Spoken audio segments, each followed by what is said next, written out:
So welcome to the coverage of the Ethiopian Trials for Tokyo 2021. We have a programme from beautiful Hengelo of 10 races that get underway very shortly. Just about 2 minutes to go to the first of those races that you can see. And there is a symmetry to it. We have 3,000 metre steeplechase men, then the women, 800 men, then the women, 1,500 likewise, 5 and then 10. As the distances get longer, the Ethiopian strength gets tougher. And some of these races will be as hard to win as the Olympic gold in Tokyo. But first, these athletes have to get there. Good evening. If you're joining us on the live stream, this is Jeff Whiteman with you through all 10 of those races. The weather gods have been very favourable. It's even better conditions than it was on Sunday for the FBK Games, the World Athletics Continental Tour Gold event. So the forecast for the whole session is not lower than 23 degrees, overcast, 4 kilometers per hour winds. So those flags are a little deceptive because they're above the perimeter of the stadium, but at trackside it is good still, and only a 5% chance of rain. So summer has arrived. 130 athletes have made their way from Ethiopia to be part of this trial because the main stadium in Addis Ababa is at very high altitude. It doesn't yield qualifying times or Olympic marks.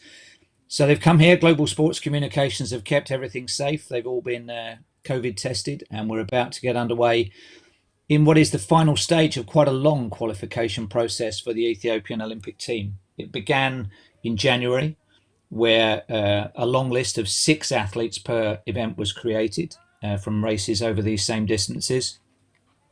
Then in April, the national championships at the same distances allowed additional names to be added, and there is a process whereby 1 or 2 people who are contesting Diamond League events could be added, but on the whole, you need to be here tonight really to catch the selector's eye. There's not too many of the big guns missing. There are 1 or 2 running slightly unusual events. So that's the start list for the first event, the men's 3,000 metre steeplechase. Smallfield, that's all of them, all 8. You can see a couple of guest runners from Uganda and Djibouti.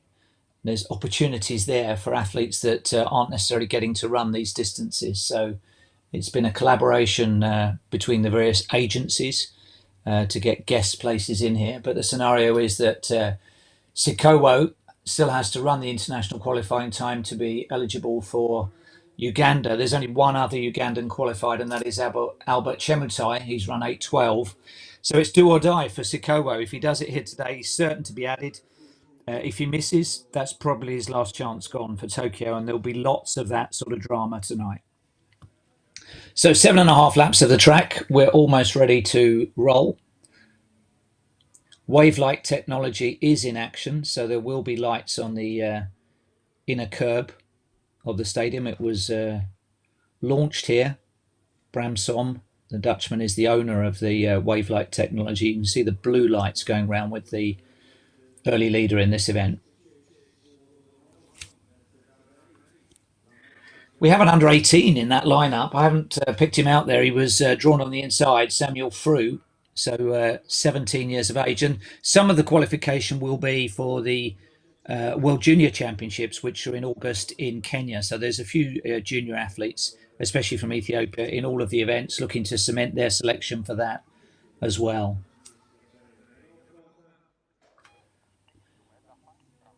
So they've gone out quickly. The Olympic qualifying time is 8:22. There isn't a designated pacemaker within this lineup. It's very difficult to get steeplechase pacemakers.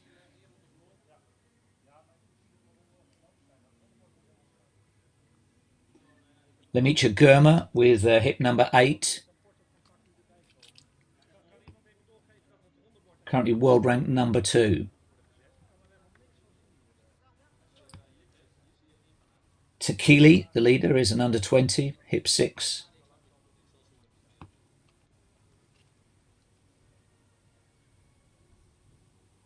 There are a few untidy first water jumps at the back of the field there. That's cost them a little bit of ground and a little bit of rhythm.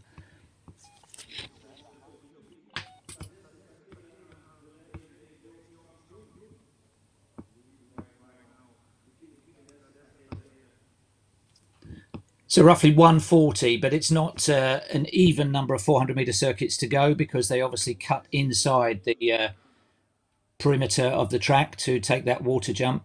So they're running just over 7.5 laps, but getting well strung out. It's been taken out inside 8:22 pace. The steeplechase can be a very cruel event in the closing stages for those that do overcook it in the first half. But it's only 8 minutes of running, and we're already 2 minutes into that.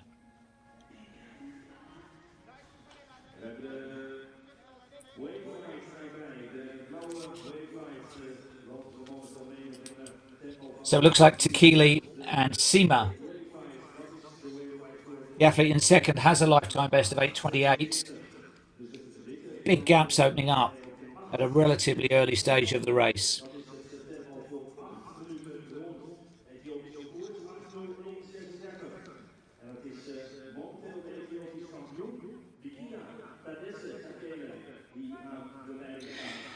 Well, he looks at his watch as he goes through the line. If it is hip six, that is a junior athlete, an under 20 athlete. So he's really attacked this early on.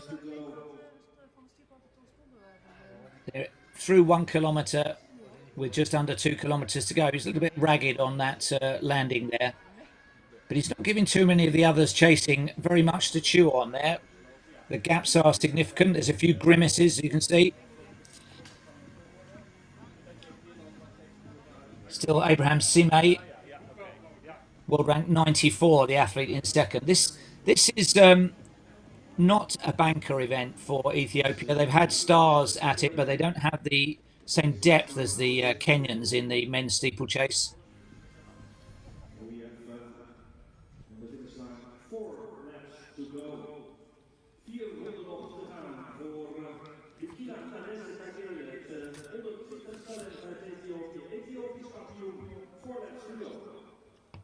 So 4 laps to go for the leaders.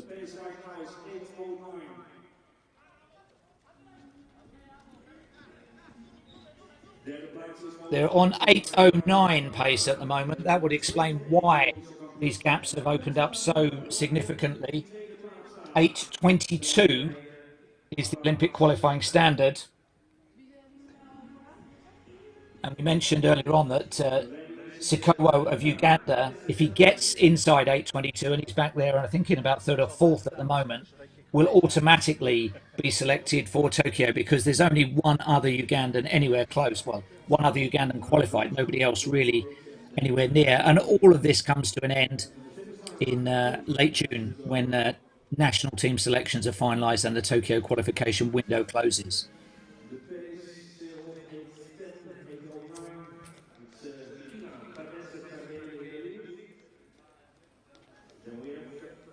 So it is still the junior athlete leading, still on pace for 8:09.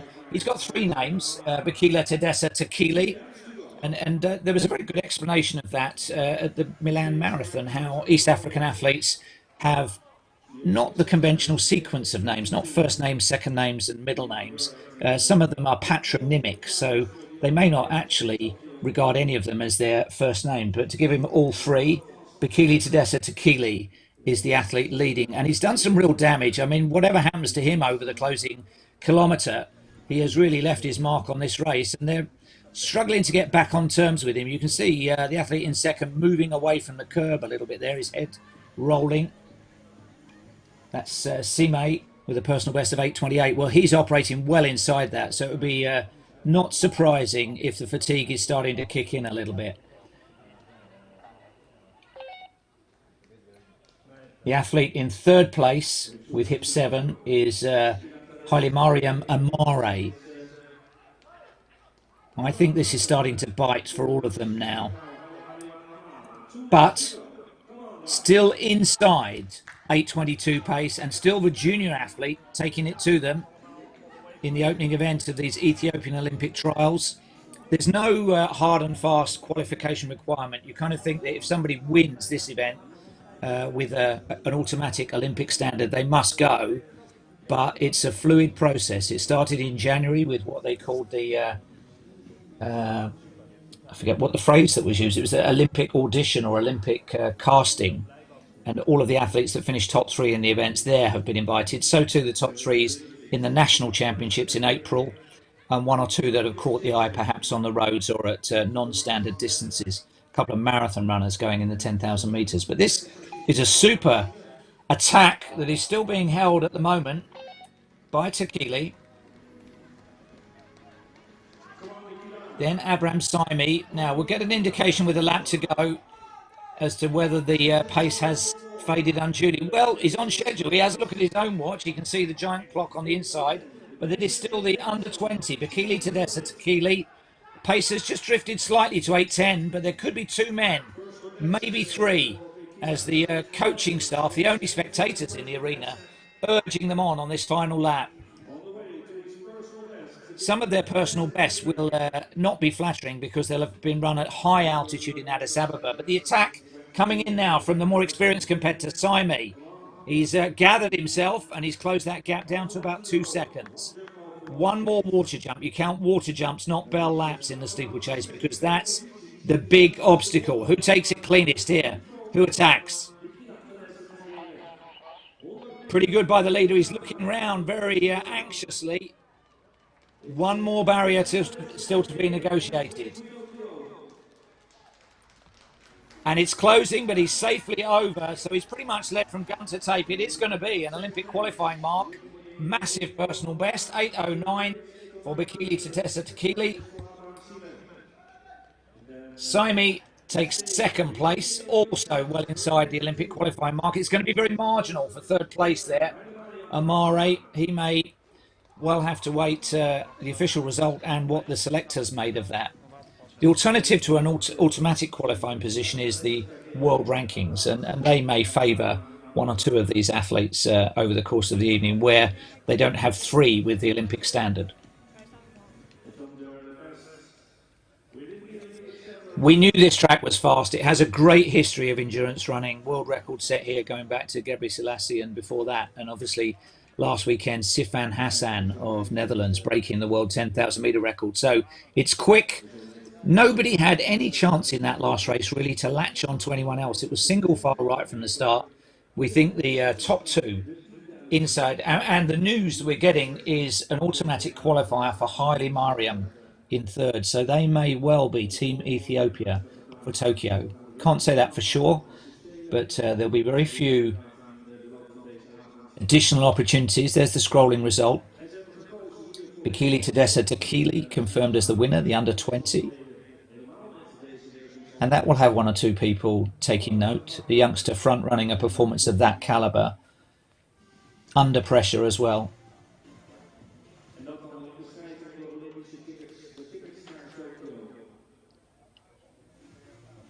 So Samuel Frew it is. Now I wonder if that's the correct ID because Frew was hip number 1. I didn't see him and he's only under 18.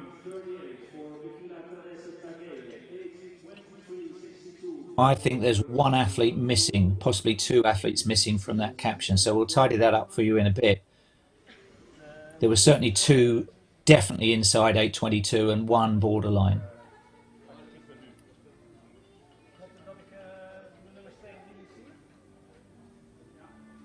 So the steeplechase barriers are being lowered to the women's height. That event coming up, due to start at 30:50. So just under 8 minutes from now. So we're working our way through the distances on the card. Welcome if you've just joined us. This is Jeff Whiteman with you for the Ethiopian Trials for Tokyo, being staged in the eastern side of the Netherlands with 130 athletes from Ethiopia, away from altitude, very much at sea level in Netherlands. And a final chapter in what has been a 6-month qualification process to be selected for one of the great teams in endurance running. Can't think of many tougher teams to get into. Kenya, obviously, especially in the men's marathon.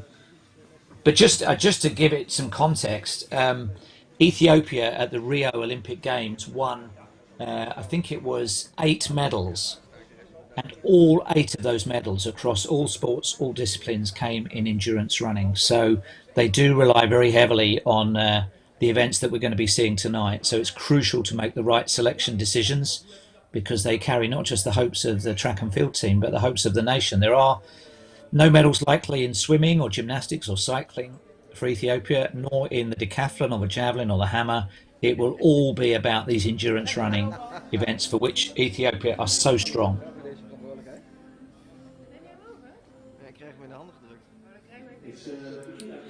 Well, I hope our first winner of the day, Bakila Tadessa Tequila, had the advantage at least of the wave-light technology. He was running some way ahead of that, I think, for most of the race. But it's kind of just outside his peripheral vision on the curb. If any of the lights come into view, it's less easy if you're running in a bunch where your line of sight is straight ahead at shoulder level. But if you're out on your own, we saw with Sifan Hassan on Sunday when she broke the world record that she was within a second or so of the wave light technology alongside her the whole way.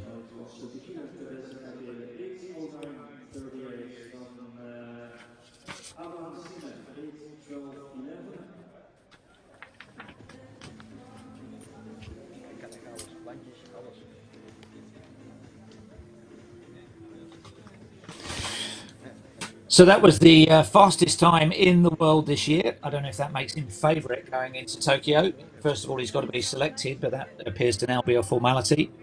So a world lead and a good omen for the events that follow, for those that are here to secure a top 1, 2 or 3 position, but also to get a qualifying time. The longer the event, the less likely they are to be able to find any other opportunity before the end of the month to further their claims.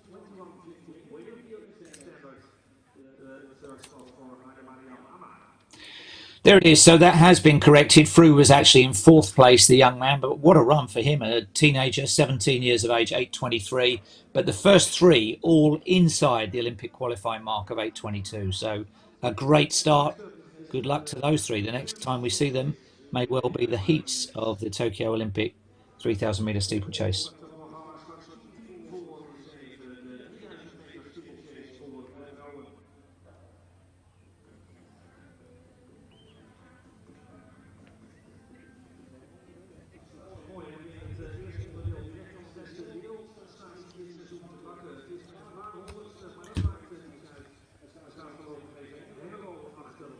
It was the 40th anniversary of the FBK Games, named for Fanny Blankers-Koen, who was the Dutch star of the 40s and 50s, multiple Olympic medal winner, real pioneer for women's athletics. And we had obviously that world record for Sifan Hassan, but we also had Mondo Duplantis on that pole vault pit, which you can just see on the left-hand side of the shot, attempting a world record. And he came close on his second attempt at 6 meters 19.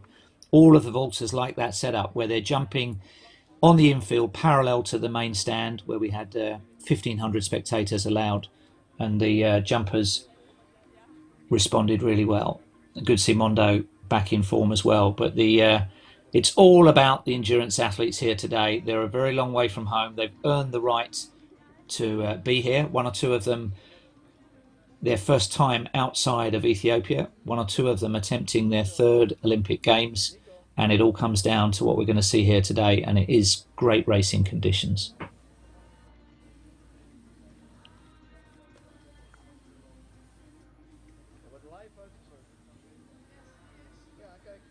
The volunteers at the stadium have done a fantastic job. Nobody was allowed in until they'd produced a negative COVID test. There was a 15-minute wait for that to be done in a big sports hall on the perimeter of the sports complex.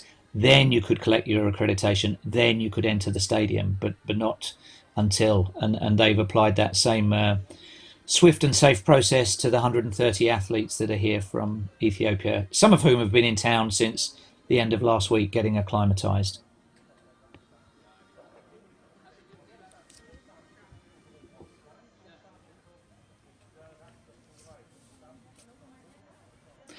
So that's what's coming up next, the lineup for the women's 3,000 metre steeplechase. There will be a pacer for this one. It's Lotte Krauser at the bottom there that you can see. The athlete that's missing in this lineup is Makidis Abibi, who has a world ranking of 11th. Oh no, there she is. She's in the final lineup at hip 9. So she's the highest ranked of the athletes contesting here today. You'd probably make her the favourite. 9:30 is the automatic Olympic qualifying mark. the pacer will be taking them through around about 3:05, 3:06 for the first kilometre, and then I think they'll be on their own.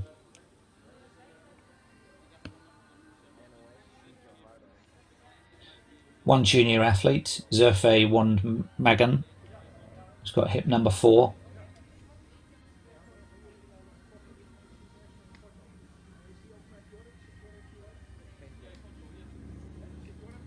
This hasn't traditionally been a strength for Ethiopia. It's relatively new. Women's steeplechase has only been on the championship calendar for 3 or 4 Olympic cycles. But Kenya have probably made a stronger mark in the early years of women's steeplechasing over their arch rivals Ethiopia. But Tokyo could be another story. Let's see who's going to be in the red, green and gold for Ethiopia over the next few minutes.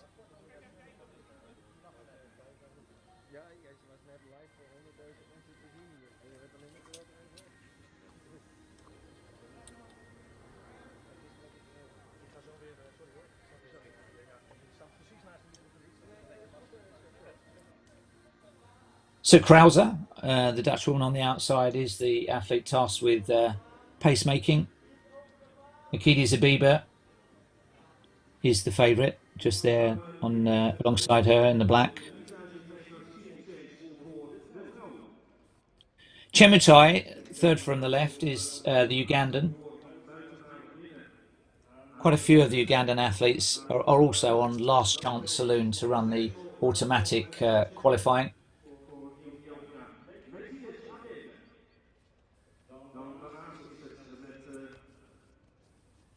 Chemutai, I think, is the only athlete who has a qualification. So she's doing this race really to just bed in her season as she gives a wave in response to my colleague Martijn Visser on the Stadium PA. He's got a busy month coming up. I worked with him at the weekend on the FBK Games, and it's the Dutch Championships in a couple of weeks' time. I hope they get as good a weather as there is here today, because it's just perfect. Cool, still, personal best weather.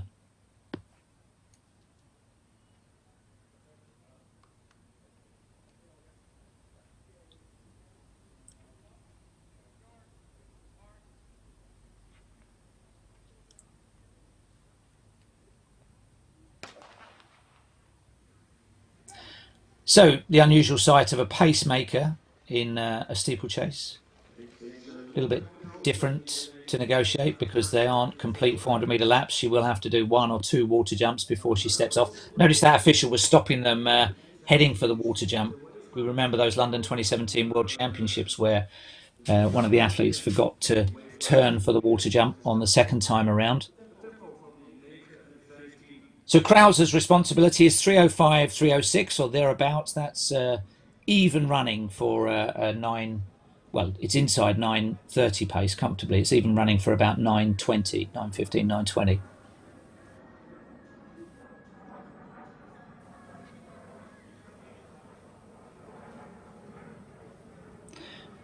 And immediately the gaps are opening up. I wonder if we're going to see this as we get into the longer 5 and 10,000 metre races where people kind of assume their place in the lineup. We've got one junior in this, Zerfe Wond Magan. She will perhaps have a closer eye on the Nairobi World Junior Championships than the Tokyo Olympic Games as an age group athlete, but they are strung out. 72, 71 maybe for Krauser.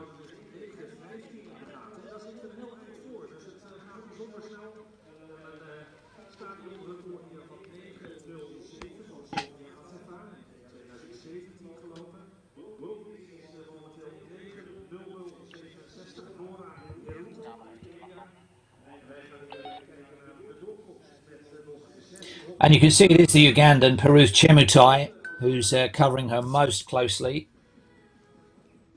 Stadium record for this event is 9:07. They're on schedule for that at the moment.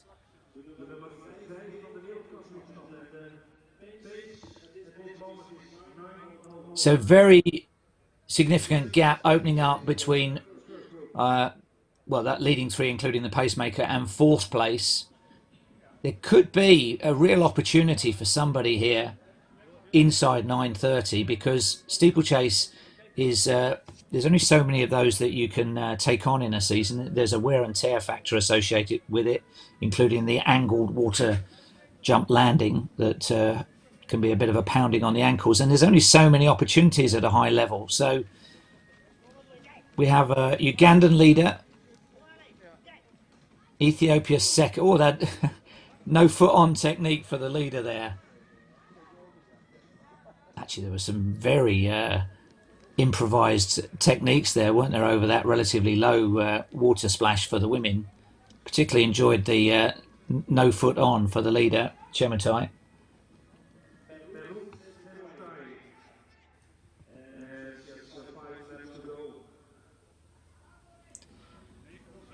So 2.5 down, approaching a kilometre.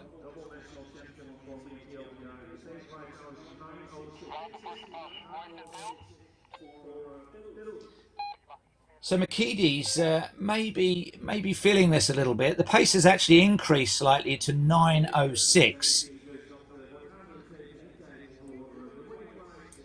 Ruth Chemutai of Uganda leading. She's already selected, so she can run free. She's just doing this race just to sharpen up, get a bit of rhythm to her season, because she may well go into a training camp situation from here. But it looks though it's going to be pretty busy around 2nd, 3rd, 4th and 5th.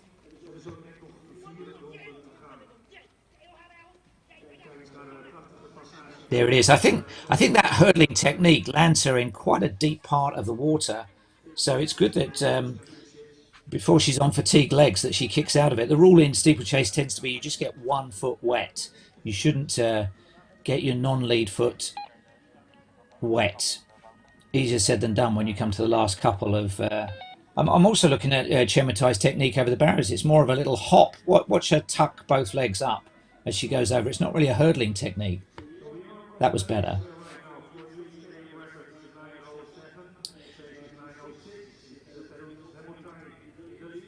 So they are still on for a stadium record, and these 4 are getting back to the early leader. So game on as we go into the second half of the race. It's drifted out to 9:15, so the stadium record may live another day, but somebody here could make an Olympic team that perhaps wasn't even expecting it a lap ago. The wave light that you can just see in the bottom right-hand side of the screen, that green light on the curb, that is 9:15 pace. So as long as they stay close to that, within 7 seconds of that, and they're right alongside it at the moment, they lose it around the bend, they are inside Olympic qualifying. There's more than one of them favouring no foot on the water jump.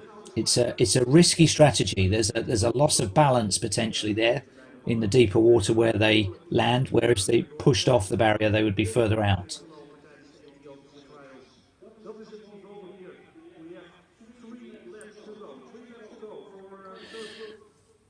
1,200 metres left. Nakides Abibi now back up into second place behind Chemutai of Uganda at these Ethiopian trials. You can see the team officials there roaring them on. Well, somebody's got the opportunity to make the selection decision for them, but at the moment it's anybody's game. Somebody's going to be disappointed, somebody's going to be on the plane to Tokyo, and the next couple of laps are going to be the biggest of their lives for these young women.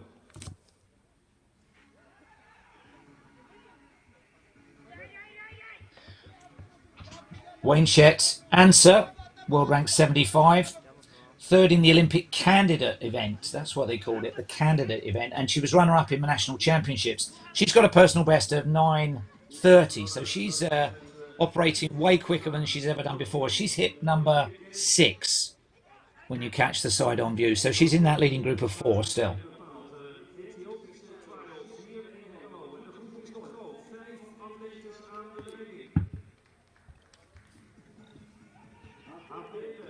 Well, it is still the same top 2 as it was, but it's a quite different configuration with 4 in contention, 1 from Uganda, 3 from Ethiopia, and 2 laps to go.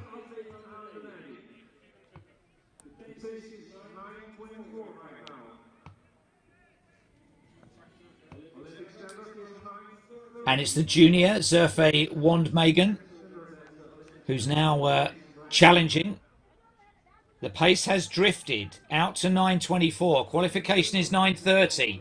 It's slowing, and that's bringing one or two closer to the lead than they might otherwise have expected. So there's a contest here to win the race and also to stay inside the Olympic qualifying time.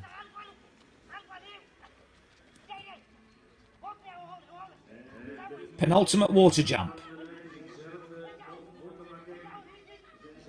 A couple slightly more heavy landings there.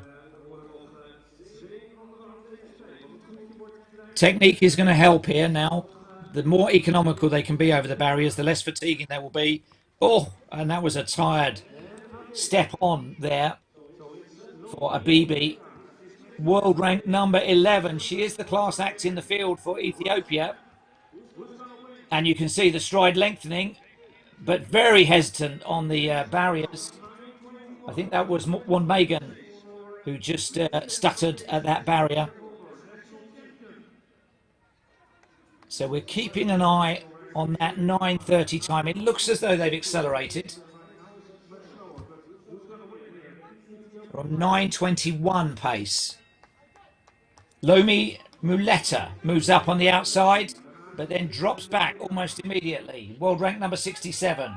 She was runner-up in the Ethiopian Championships, 19 years of age. So there's a difference in experience and there's a difference in lifetime best, but it all comes down to this last 150. Abibi against Muleta. Abibi holding, moving out wide, but now, oh, stride for stride off the last barrier. Abibi on the inside, the older competitor, the higher world rank competitor, she celebrates. I think she may be joined on the team by Lomi Muleta, the 19-year-old who had the race of her life, and I think that's probably going to be good enough. Both of the first two, probably the first three, inside the 9:30 automatic Olympic qualifying mark. So I don't know that the selectors have to think too hard about that one. The head-to-head was there, the qualifying times were there, and steeplechasers may need to rest up for a little bit to get ready for Tokyo.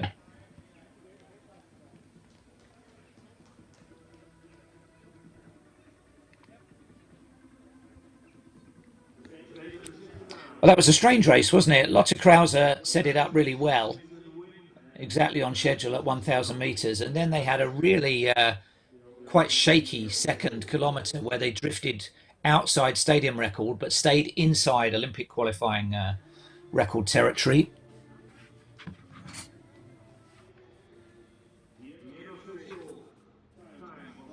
So we'll bring you the official result for that one very shortly. The stadium record lives another day.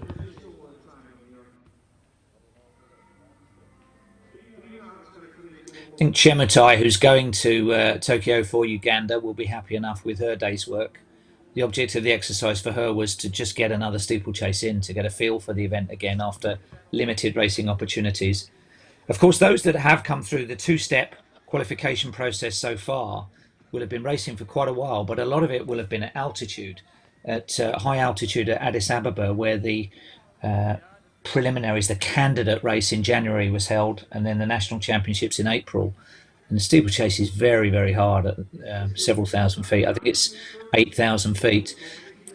So Abibi taking it 9:13.63, an Olympic qualifying mark. Muleta also 9:14, well inside that 9:30. In fact, I think probably we're going to see the first 6 or 7, but surely the selectors will go with the top 3 finishers there.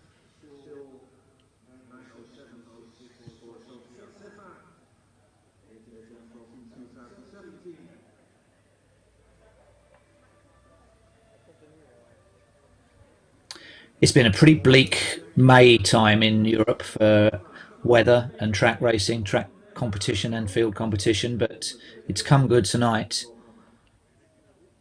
Those warming up for the events that are still to come will be eagerly anticipating the opportunity for quick times. They've got the Wavelight technology support. They've got pacemakers in almost every event.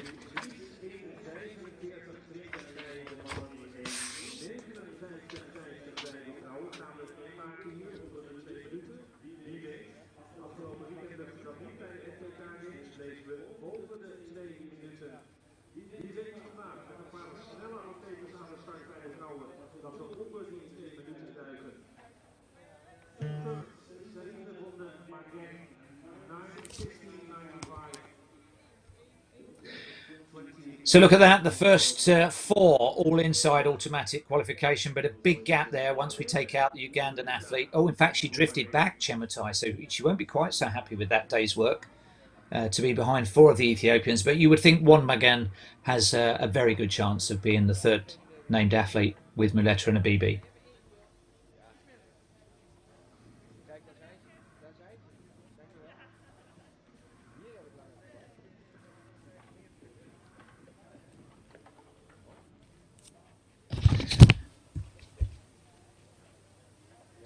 Don't know if any of you have ever watched or been to the Great Ethiopian Run in Addis Ababa. It's been going since the year 2000, but and we're looking at the early start list as the athletes are out for the men's 800 meters, which is the next action. But it's unusual in that it's hot, it's hilly, there's high humidity, it's also at high altitude, so it's really tough. But the big difference between mass participation races there and in other parts of the world is that out of 20,000 runners, 19,000 of them think they could win it.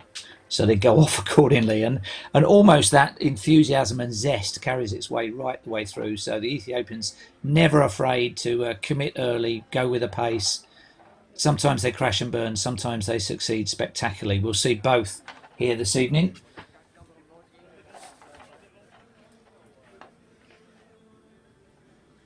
So in this race, we have athletes from Hungary. Our pacemaker, Martin Papai, is from Hungary. We've also got Moroccans. We've got John Fitzsimons, you can see there in lane 5 for Ireland, and Rick van Riel, who, along with his brother, one of the rising stars of Dutch athletics. So Papai, a pretty decent pacemaker on the outside there in lane 8. They're looking for the Olympic qualifying mark of 1:45.20. And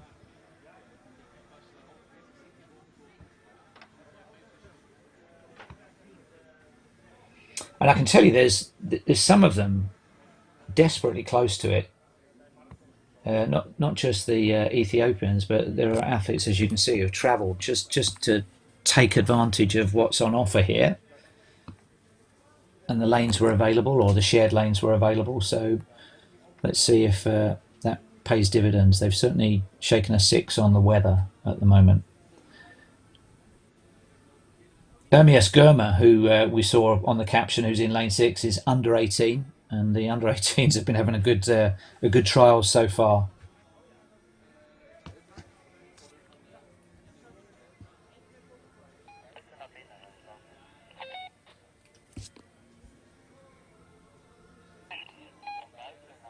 The two 800 metre races here on Sunday at the FBK Games, the Continental Tour Gold event, were messy. But we had a full start in the men's 800 metres, which I'm not sure I've ever seen. In the end, it was just a warning to the pacemaker on the outside, but they'd gone about 50 metres before they were recalled. And then it just got a bit, just one of those races where I don't think even the top 3 were particularly satisfied with their outings. They were relatively slow times and just not what you want with 4 weeks to the Olympics or 2 weeks to the trials.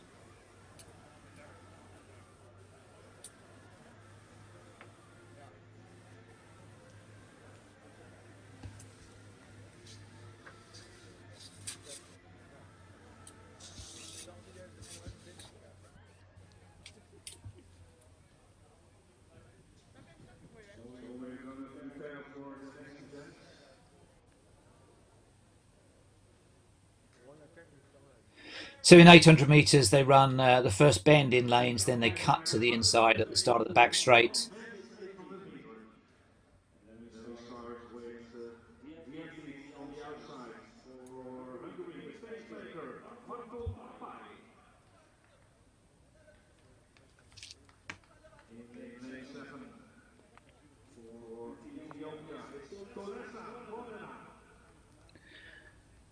So Papai, the pacemaker on the outside, Bodina in the sky blue has got a best of 1:45.56, so he's very close to the Olympic qualifying mark. There's Rick van Riel of the Netherlands, 1:49.2 this year, a 19-year-old. John Fitzsimons of Ireland, 1:46.53. He needs to find a second and a half in this company. an elbow bump with the young man, Gurma, the under 18. Was it an elbow bump or was he shoving him into the outside lane?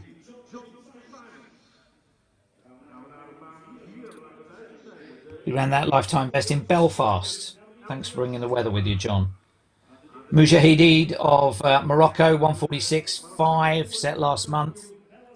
Alongside him, Adisu Gurma is the African under-20 bronze medalist. Then Temam Tura was third in the Ethiopian Championships. That's why he's here. He got through that second stage of qualification. Ephraim Makonim.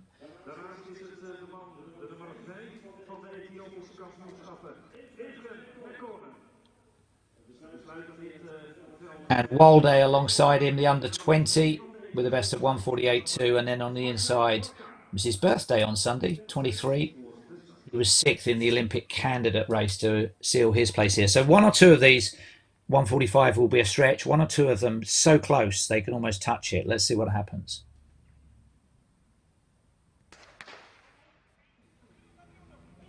Away cleanly, unlike Sunday. So the pacemaker, it is an art. He needs to just glide round the outsides as he cuts across, not bolt into the lead, not make them make a immediate decision, just to trust him as he comes across and latch onto him. Marton Papai.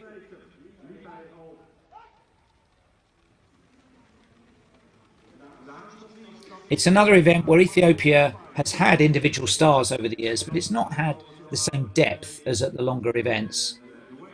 It's that mixture of sprinting and distance running that has to be worked at. It's an anaerobic event.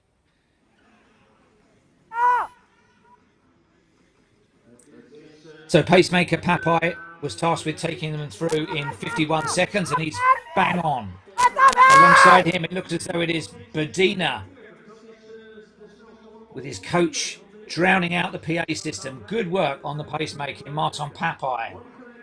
Bodina, world rank number 38, the 2018 national champion in the sky blue.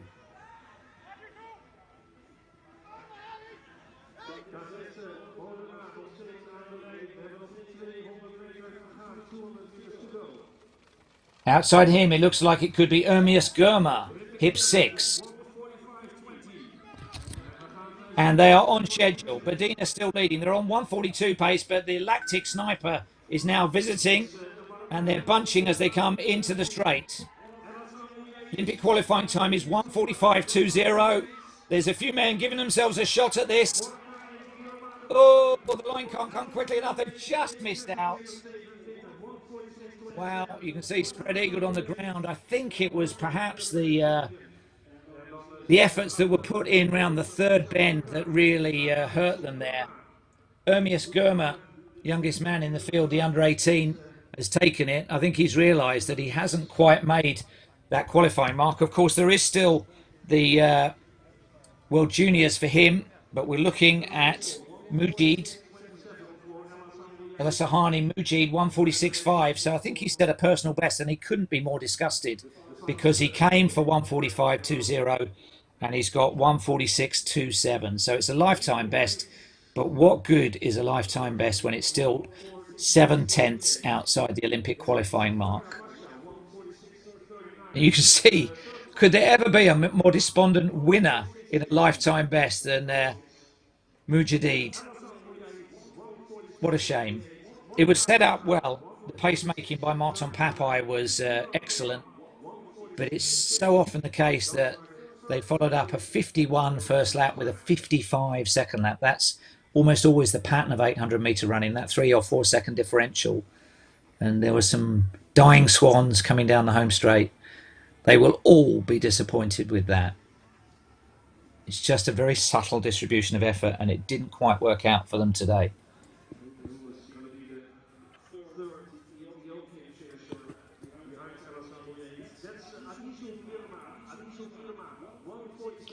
Gurma will probably be off to the World Junior Championships with that in 4th place. He's still a youth. He's still under 18. Youngest man in the race by some margin. There were a couple of under 20s, including Rick Van Riel of Netherlands.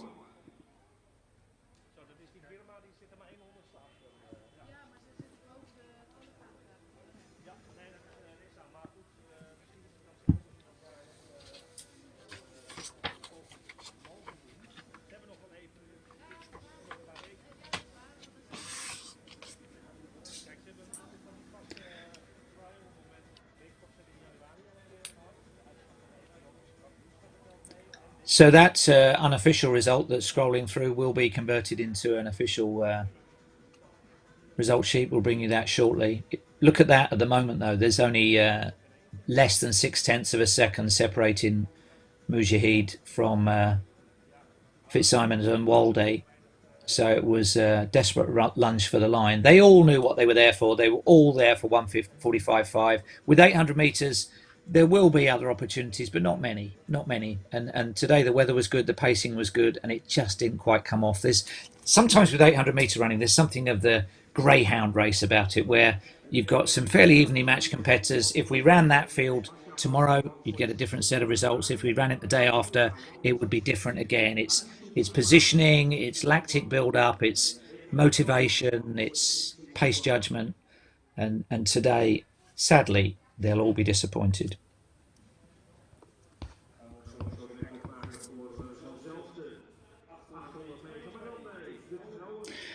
So there it is, the next race. We saw Suliath Saka do some pacemaking over this distance on Sunday at the FBK Games, and she did a great job. That Benin, you don't often see the colours and the athletes from that African country, but they're in safe hands with her. She's aiming to go through the first lap in 58 seconds and then continue. Well, it says on my sheet, it says 450 metres, so that's a very precise set of instructions, or a very precise distance that she's agreed to go for.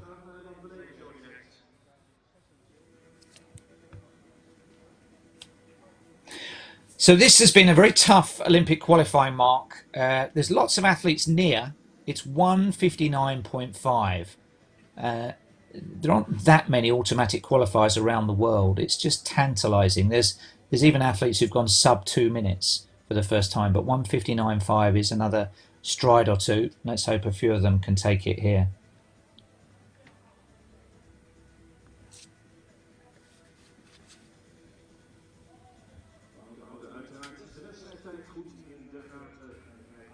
We're working our way through the flat races from now. It will be after these 800 metre races, we move to 1,500 metres, then 5,000, and then the last event of the night is the 10,000 metres. The women's will be the very final event, which was a lucky event on Saturday with that world record for Sifan Hassan. Hello to you if you're just joining us. This is Jeff Whiteman on the live stream at the Ethiopian Olympic Trials. This is race number 4 out of 10 coming up. It's the women's 800 metres. All 8 lanes loaded. Temperature is around about 23 degrees, still overcast. You can see the flags just fluttering, and they're well above the bowl of the stadium floor, so it's quite still down at ground level. No chance of rain. And once again, just to remind you, the Ethiopian qualification process has included those first round events in January and then the championships in April. This is Saka of Benin, who will be pacemaking them.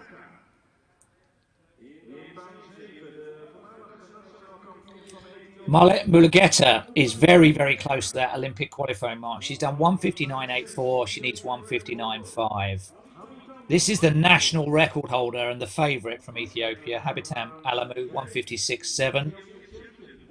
Then Workwuha Getachew has run 2:00.21, so she's within 7/10 of the Olympic qualifier. Workanesh Masili ran 2:03 in April, 4th in the national championships. Similarly, Netzanet Desta ran 2:04 at high altitude. She was 4th in the Olympic candidate event in January. And then on the inside, the 2 young athletes who were 5th and 4th in the national championships. That is Ayal Dagnachu, and on the inside, Kasanet Arlem. Both teenagers, both perhaps with more of an eye on the World Junior Championships than on the Olympic Games. But for others, this could be it. A lifetime spent preparing for the journey. 49% humidity. The wind is gusting at 11 kilometres, but I think pretty good down on the track level. So Saka did a great job on Saturday. She knows her way around this track. The class act by far is Habitam Alemu. 1:56.71, a Diamond League winner, fourth in the World Championships. Just slotting in now in second place. So it's a very specific distance that Saka has said, 450 meters. That's halfway around the next bend.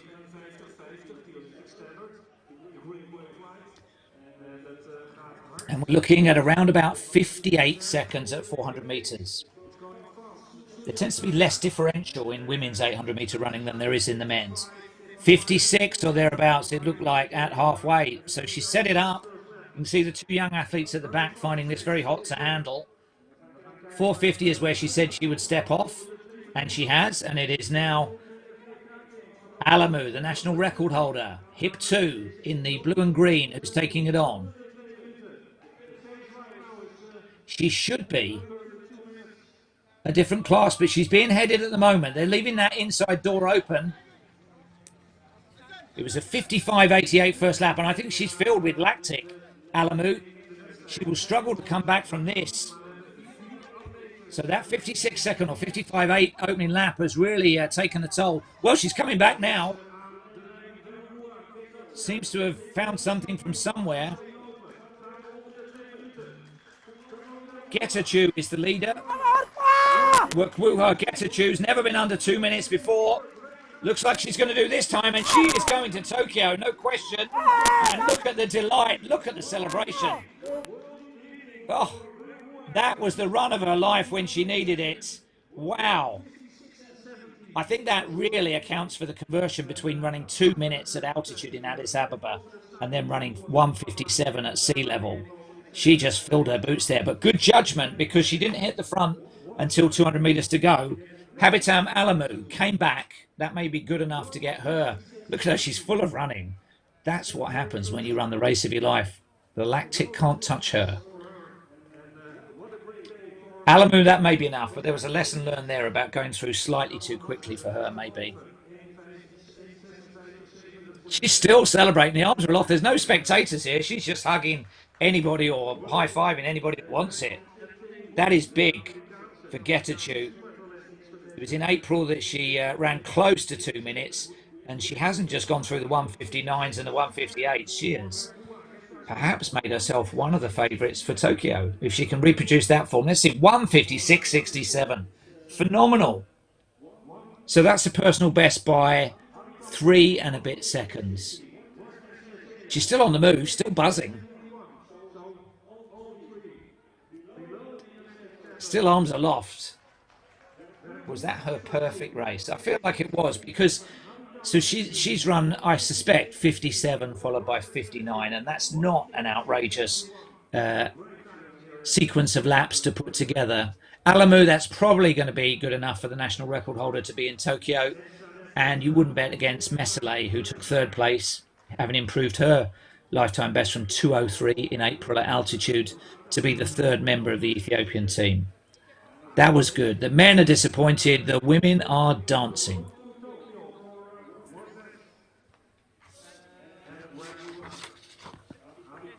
And she's still down there in lane 7. She's ready to go again. She's going to have a go at the 1500 and the 10. Meanwhile, we go back to the men for the next event on the track, due off in 2 minutes' time at 7:24. And you can see we do have visitors from elsewhere. Qatar, Netherlands, Morocco, Eritrea, and Djibouti. It's a big field. It's a 19-man field. That's only the first page. There's the second page of starters, including Kazi of Hungary, who will be the pacemaker.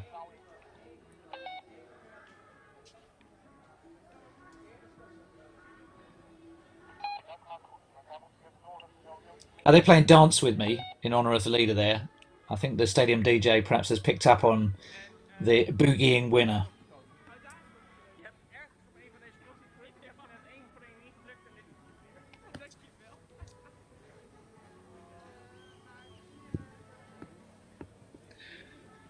So Tamas Kazi, who will be on the outside with hip 19, 56 seconds to 400 metres, 1:52 to 800 metres. That's actually 3:30 pace, way inside the 3:35 Olympic qualifying mark. So Yeah, a little bit. It's ambitious. I think one or two of those that just sit back off that a little bit in the opening stages and even out their 3 3/4 laps maybe will benefit from it. But it's a big field to try and get round if you start at the back. It's actually 18 starters, not 19, but a big field nonetheless for a short race.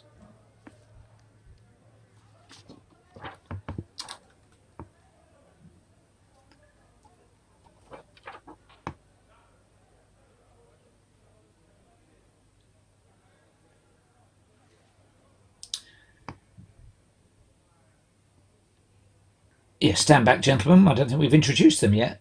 We'll have a quick spin across. They're eager to race as expected, but we'll have a quick spin across just to identify some of the athletes that we'll be looking out for. So on the outside in the white singlet there is Kazi. Then alongside him, the man with the Olympic qualifying mark, the world indoor champion Samuel Tefere, multiple Diamond League winner. Tedessi Lemmy is the athlete third from right.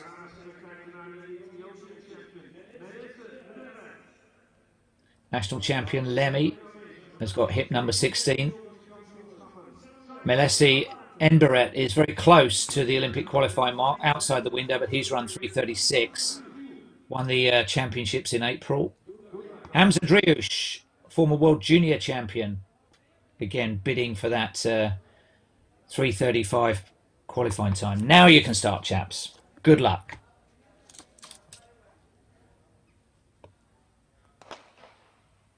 There were a few wobbly starts there. It always amazes me how experienced full-time athletes can start with their right leg and their right arm forward. It's why give away a couple of hundredths of a second by getting it wrong. So 56 for the first lap is the task for Tamas Kazi. He hasn't yet got to the front, but this is actually good pacemaking because he's easing his way around the outside. He's not bolted off. They know who he is. He's in the white singlet, and he's got the pace judgment to know that if they follow him, they'll be okay for that time.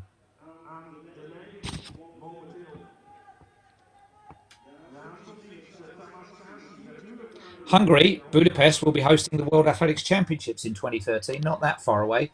Hopefully a generation of Hungarian athletes coming to the fore over the next year or two.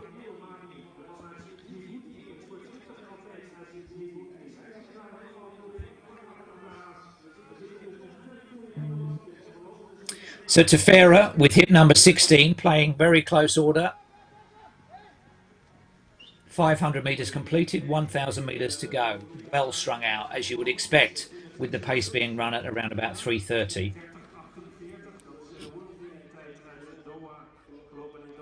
Tefera's run 3:31, so way inside the qualifying. He doesn't need to worry about that too much. I think he'll just want to win the race to cement his position for Tokyo, his selection.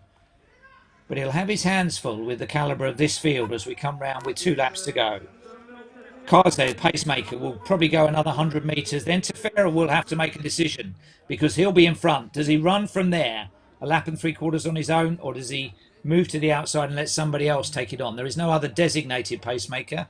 The wave-like technology, the lights, you can see are well behind them. The blue lights almost up with them. The green lights for 3:30 are behind them. 3:31 pace at the moment, or thereabouts. Tefera, the favourite, leading, but he's given himself a long run for home.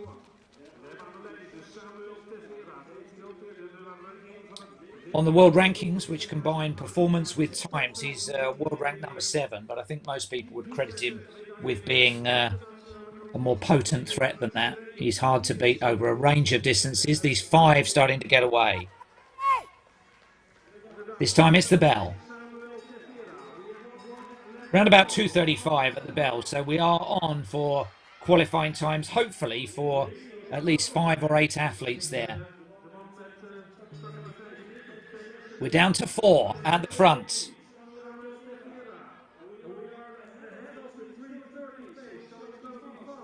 You can see the wave-like technology is right alongside them. It is Tefera and Lemmy, the 2 top seeds. Lemmy challenging. Tefera looks very, very comfortable at this point. We know he's got closing speed. Lemmy moves up onto his right shoulder. The places matter for the Ethiopians as well as the time.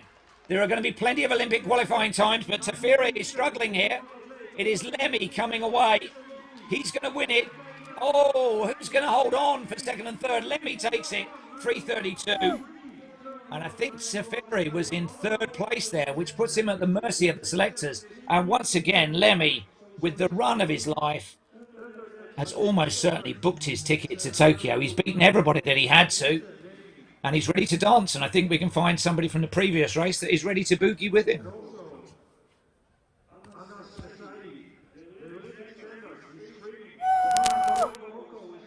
Well, that was not against form, really, because he was probably the number 2 seed. But the way he attacked that last 200 metres was brilliant. And Essai of Morocco is also celebrating. We'll probably see him sub 3:35 once they scroll through. Abati it was who got up for second place, and that's probably going to put him more than in the frame for Tokyo. Samuel Abati, world ranked 56, runner-up in the Ethiopian National Championships. Then I think it was Tefera, and then if we see some of the other nationalities, there's 1 or 2 other teams that are filling in the blanks on their selections. So Tefera well inside. That's Driush has got an Olympic qualifier for Qatar. Probably his best run for some years. His best of 3:34 went back to 2011.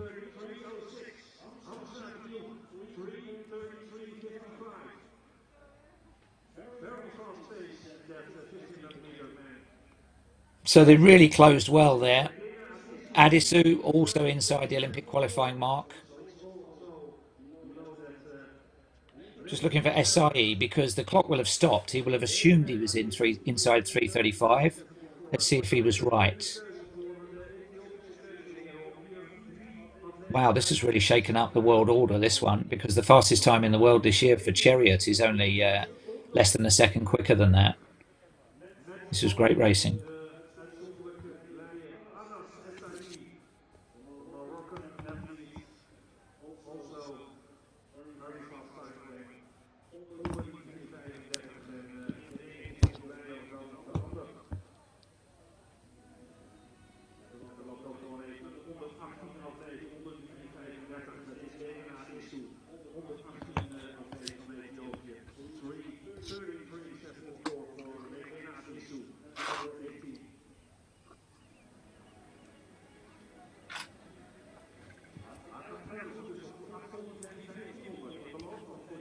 So the one I'm looking for when we get the official results is Essai taking his number off. He was punching the air. It's often difficult to tell when the clock stops for the winner and keeps running for those behind. His judgment looks like was within a second.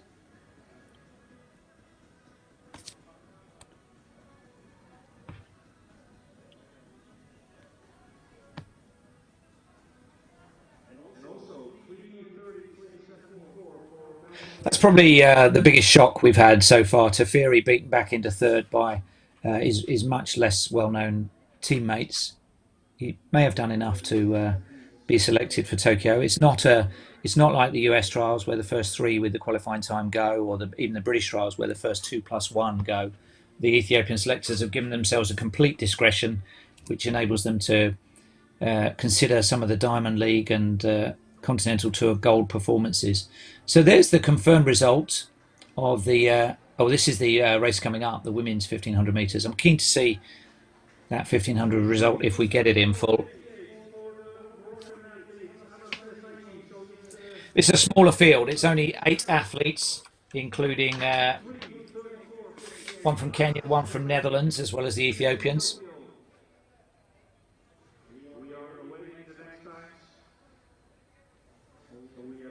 There he is, SIE. He was correct. The Moroccan, sub 3:35. I think that means he is going to Tokyo for Morocco as well. So 3 nationalities of qualified Olympians there in that one race.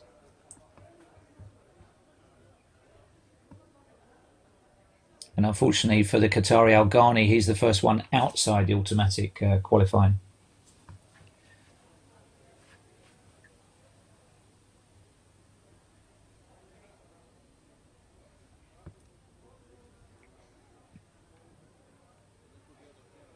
So there's no pacemaker for this one. That is Alamaz Samuel of Ethiopia, former world junior champion. Lemlem Hailu, 402, personal best. Judith Kayeng of Kenya has set a best of 409 this year, lifetime best of 403. Hailu in the middle there with hip 4 has the Olympic qualifying mark, 404.2 from a Strava. We'll pick up on the others as they go through. On the inside, it's Diane van S of Netherlands.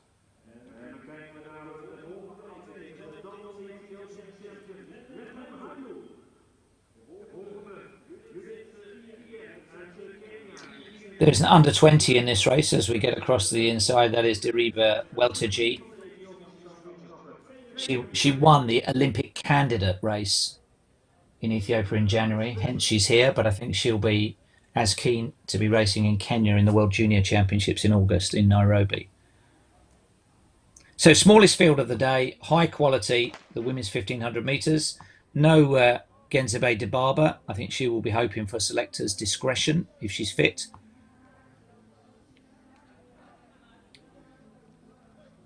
And there's no pacemaker, but they're well ahead of the green wave lights on the inside.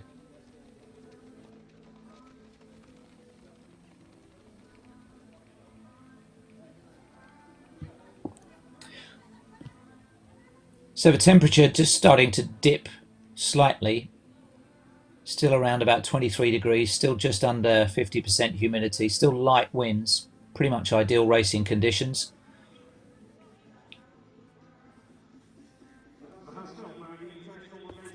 Seven athletes. So they will be hoping for something around 65 seconds at 400 metres. That's on schedule for the Olympic qualifying mark of 404.2. Maybe Katima would be an athlete that would hope to improve her time. Well, they've gone out very quickly. They're on 3:53 pace. You can see that from the wavelight technology. I think it's steadying up a little bit, but they're certainly not taking any prisoners here.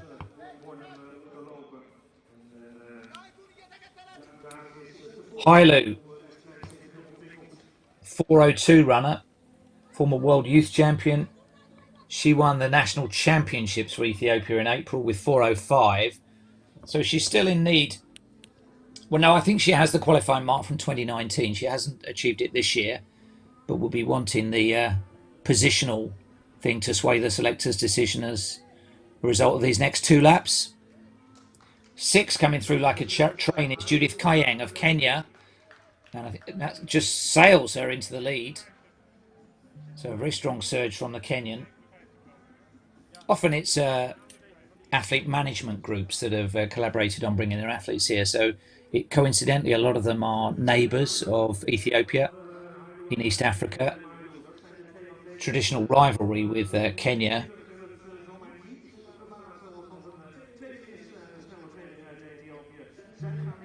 Lemlem Hailu with a lap and a half to go. Still with 5 athletes who could challenge on this one. There isn't a designated pacemaker, so they've set this up between themselves. And at the moment, it is still on inside Olympic qualifying schedule. Tigges Katima, the African Junior 800 metre champion. She was 3rd in the candidate race. She's got a best of 405. She needs that extra 0.8 of a second, and she's going to push on herself at the bell. I think all 4 of them, or at least 3 of them, are potentially operating inside Olympic qualifying form. But we have one Kenyan in there, so it could be, well, of course, there's Genzabe Dibaba to factor into any selection considerations. So being first Ethiopian here is going to be critical. Hailu now back in front. Lemlem Hailu,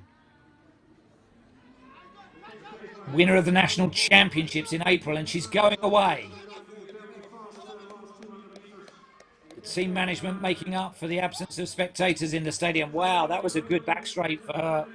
Keep your eye on the clock. 4:04.2 is the qualifying mark. There's a bit of daylight between these leading 4 now. But Hailu, I think, is going to run a lifetime best here. And is she punching her ticket for Tokyo? Those gaps opened up in the last 400 metres, but it was all quick. Very close to 4 minutes. They were on 3:59 pace going round the last lap. 3:57.34, the win for Hailu. Lemlem Hailu. Then I think it was Fruweni Hailu. And I think that means we had 4 and maybe even 5 inside Olympic qualifying. And that will include Kieng of Kenya. So there were 1 or 2 that will have been frustrated by their closeness to the Olympic qualifying mark. But they've taken care of business here today. Let's wait for the scrolling graphic.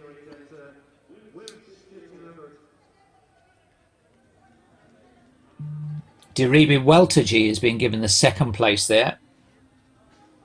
The fastest time in the world this year for Hailu at 3:57.33. So they ran a brilliant third lap there. Remember, no pacemakers in that. That was all made by the runners that were rewarded with those times.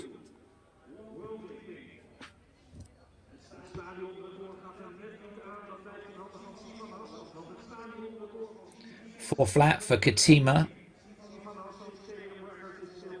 African Junior 800 metre champion. She was the one that was at 4:05.09, so she's taken almost 5 seconds off her lifetime best, and probably, well, those are the first 3 Ethiopians on the screen there, but there are other absent friends that may wish to be considered for selection. That will be a proper meeting, that one, to decide the women's 1500 metre team for Tokyo. That was the other Hailu, so there was a change of order between 2nd and 4th. No, so she did get up. These results are in real time.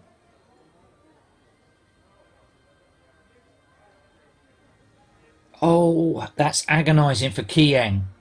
She has missed that qualifying mark by a second again. 4:04.20.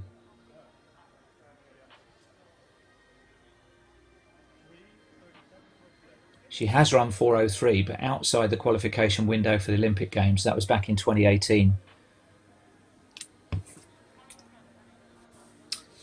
So disappointment there for some athletes, mixed in with the joy of almost certain Olympic selection for 1 or 2 others. Hailu with the fastest time in the world this year.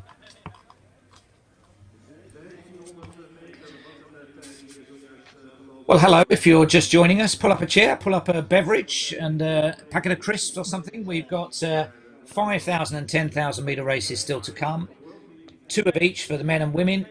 That's the lineup for the men's 5,000 metres, which is next on the track. A real ace card for Ethiopia. The people that are selected for Ethiopia at this distance and 10,000, both men and women, carry a big national responsibility with them, because this is an event that usually yields medals. And for Ethiopia as a nation, endurance, track and field are where all of their medals come from. 8 in Rio at these distances and marathon. You can see Spaniard in there, Umwaziz, Farid Wabutwa of Uganda also running.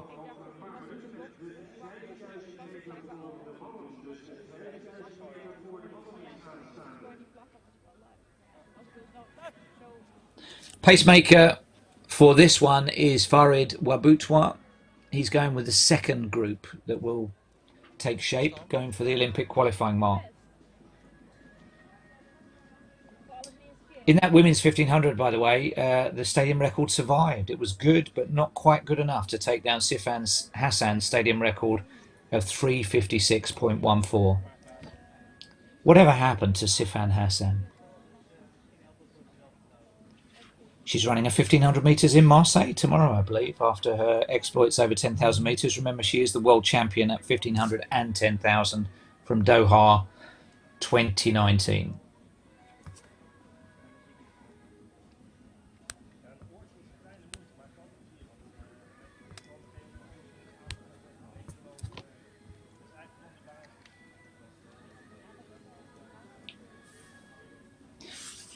So the next 3 races are bigger. We've got 19 declared in the men's 5,000 metres, 16 in the women's, 23 in the men's 10,000 metres, and then 15 in the last event of the day, the showstopper, the women's 10,000 metres. Perfect racing conditions. Look at those flags, even the ones at a high level above the stadium, just fluttering, just a nice cool breeze.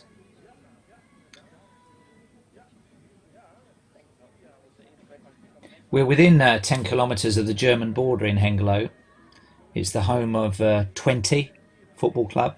That's the sort of county within which Hengelo sits. But it's the full width of the country away from Amsterdam, east to west. And if you carry on that road, it goes through, well, Poland and Russia eventually. They specialise in long straight roads.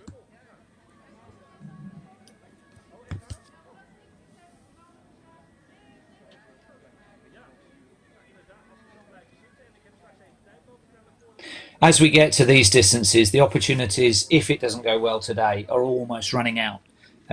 What are we on today? It's the 8th of June.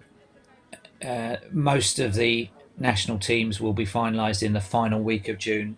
In that time, there will be national championships as well, which aren't always the best occasion for running a fast qualifying time. They tend to be more tactical affairs. So it's disappointing for people that were in good form in the truncated 2020 season, because those times don't count for the Olympic Games. There's a carryover from the 2019 season, and then the qualification marks resumed again at the start of this year, but they close at the end of June. In fact, they've already closed for the marathon.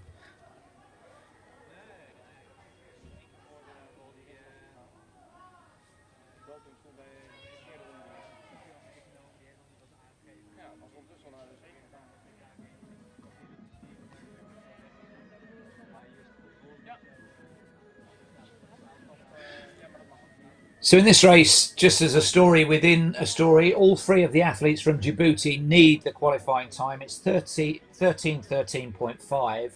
And at the moment, there are three athletes who have the qualifying mark for Spain. So Waziz needs to run inside 13:30.5, push himself ahead of them on the rankings.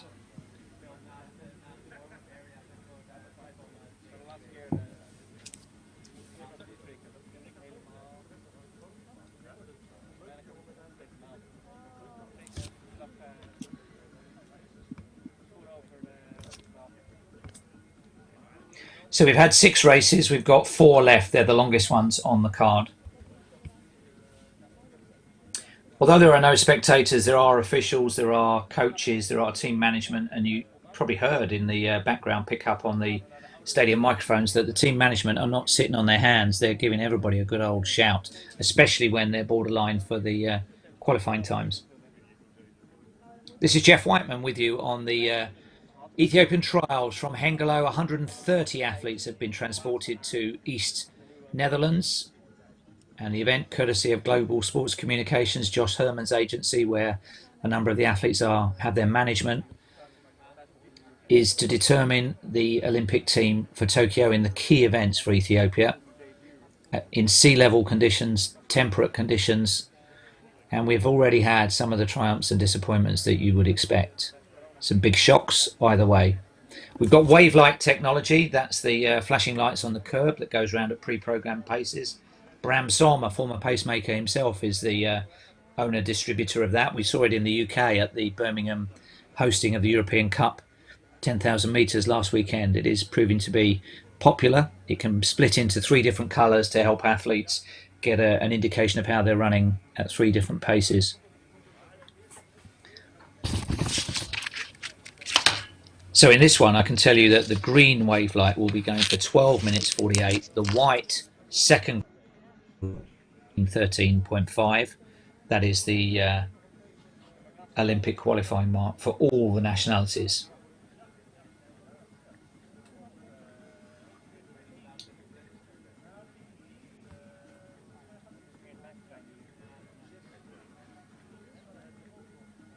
So this race was due off about now. I can't see the athletes in the stadium. They'll come in the gate at the 1500 metre start, just behind the throws cage that you can see on the right hand side of your shot.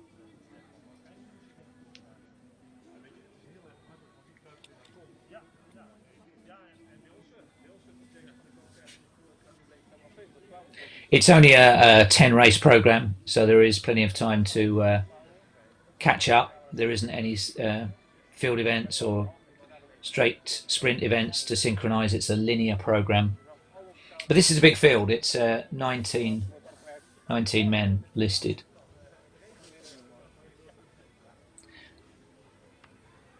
12:48 is the ambitious target time. A lot of interest around that second group, multinationals going for the Olympic qualifying mark on what could be their last chance just to run all out.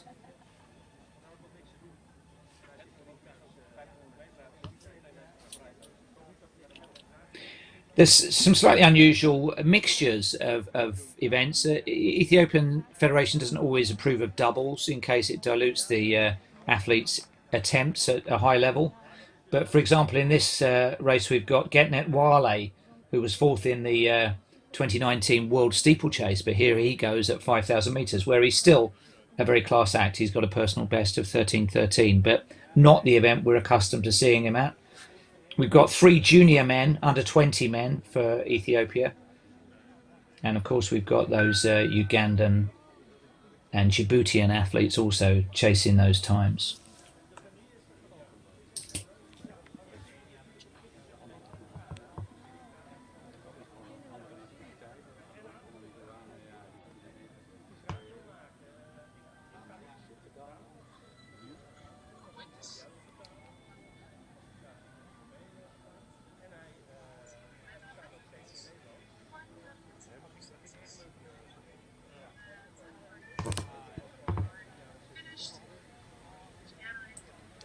I think the way that lockdown has affected athletes around the world, when they get the opportunity for a really great race, they're absolutely seizing it with both hands. That's been one of the lessons for those that absolutely manage to keep their training going, keep a thread of continuity, access something like a gym if the gyms were in lockdown, and something like a time trial if races weren't on option. When the racing has opened up again, they absolutely fill their boots, and we've seen that here tonight. You know, perhaps in Tokyo, the medals will go to those that handled the conditions best. It's been very difficult for everybody. Great to see officials back out. We wouldn't have a sport without them. And this has been a very smooth meeting, but I think we're a little behind on this men's 5,000 metres now.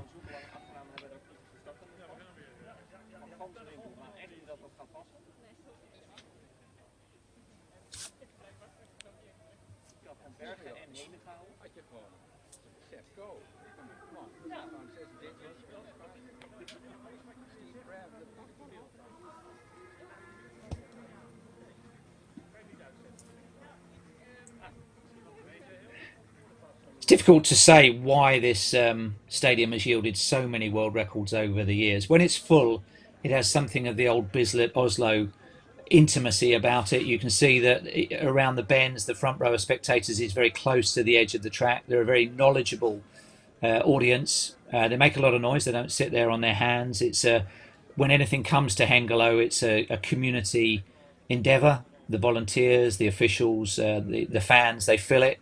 There's a lot of hospitality goes on before and after the meeting, so it has a real buzz about it. And even if I may say, when it's not full, it's good for endurance running. It's got a nice feel to it. So it looks like the athletes are just jogging down the back straight now, ready to start.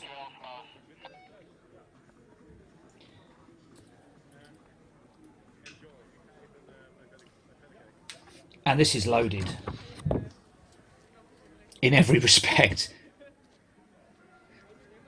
I think there is a drink station being put out there. You can see in the middle of lane 4, would it be, on the back straight.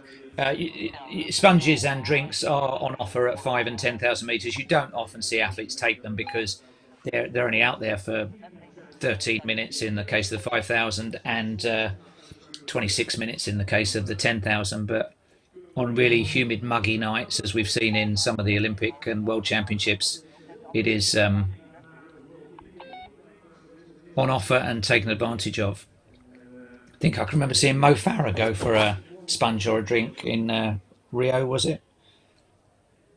So, yeah, the official doing his best to get them on the line in order because they are a few minutes late coming out.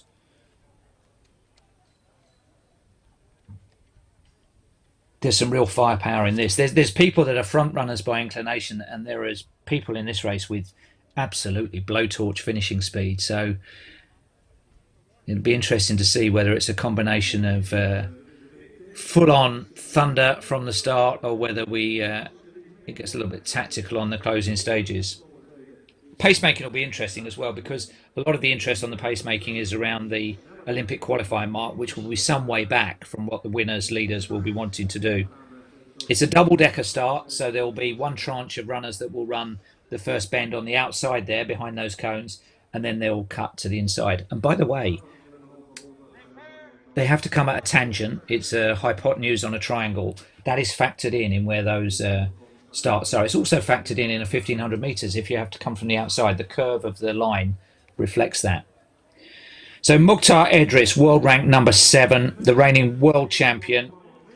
He was 4th in the candidates race back in January in a very slow time, but at high altitude in Addis.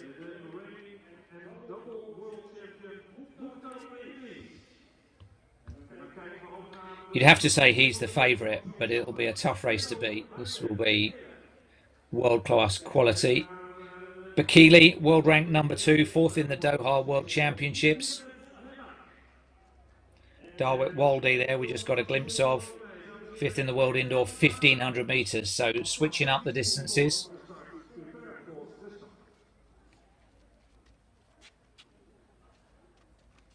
The junior athletes are on the inside there, on the inside lane closest to the curb. They're the ones that have perhaps got the World Junior Championships as their aim and perhaps qualified by virtue of doing well back in January. Top 4 there. But the big guns are there on the outside. The Wavelight technology will aim to take some people way under 13 minutes.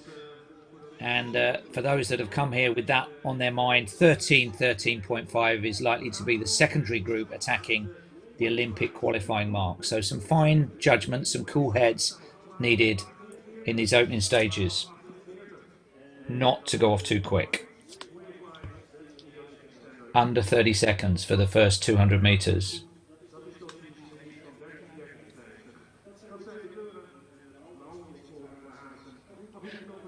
That is, I mean, all of those athletes are elite. They could all win major championship medals. This is tough. To make a championship, an Olympic team for Ethiopia, it makes like selection for the All Blacks or Barcelona Football Club or the New York Yankees look easy. They only have 3 spots per event. It's the national sport. Everybody does it. They don't get distracted by too much. There's a little bit of football, a little bit of tennis, a little bit of cycling, but not much else. Endurance athletics is what Ethiopians live for. You only have to get up as the sun's rising in Ethiopia around Meskel Square to see that it's almost a religious thing, that those that achieve for Ethiopia in these distances are remembered and revered forever. And we'll find out who it's going to be over the next 10 or 12 minutes or so. Hip 16 is Solomon Berihu. He ran 13:02 in this stadium. By the way, this stadium is very, very familiar to a lot of these athletes. It's hosted trials before. They're invited over to do the FBK Games. So they're not on unfamiliar territory if they've been on the circuit for 2 or 3 years. Melak and Darwit Walde are taking them round. Let's see what it is at 800 metres on the head-on. Well, that looks like around 202, 203, so pretty good, especially for those wanting that 12:48. Bekele ran 12:52 at the Rome Diamond League. That's Telehun Haile Bekele. I mentioned before that most Ethiopians have 3 names. You can't conventionally split them up into first name, middle name, surname. That's not how it rolls. There's a patronymic in there somewhere. So what they have on their bib isn't necessarily what they call each other, but it's we have to put something on the bibs. So 2:33 for the first kilometre, so quick, and you can see with the damage that's being done at the back of that field that it is super quick. There won't be many trials around the world being run this quick. or have this many takers. There's an ambition and enthusiasm and a determination amongst these athletes. Let's see if it matches the distance. Still operating at around about 61 seconds. They're still on 12:48 pace. Maybe 61.5 per 400 at the moment. So as we've seen in a couple of the other races, well strung out. Not too much bunching, not too much clipping of the heels or contact of the elbows.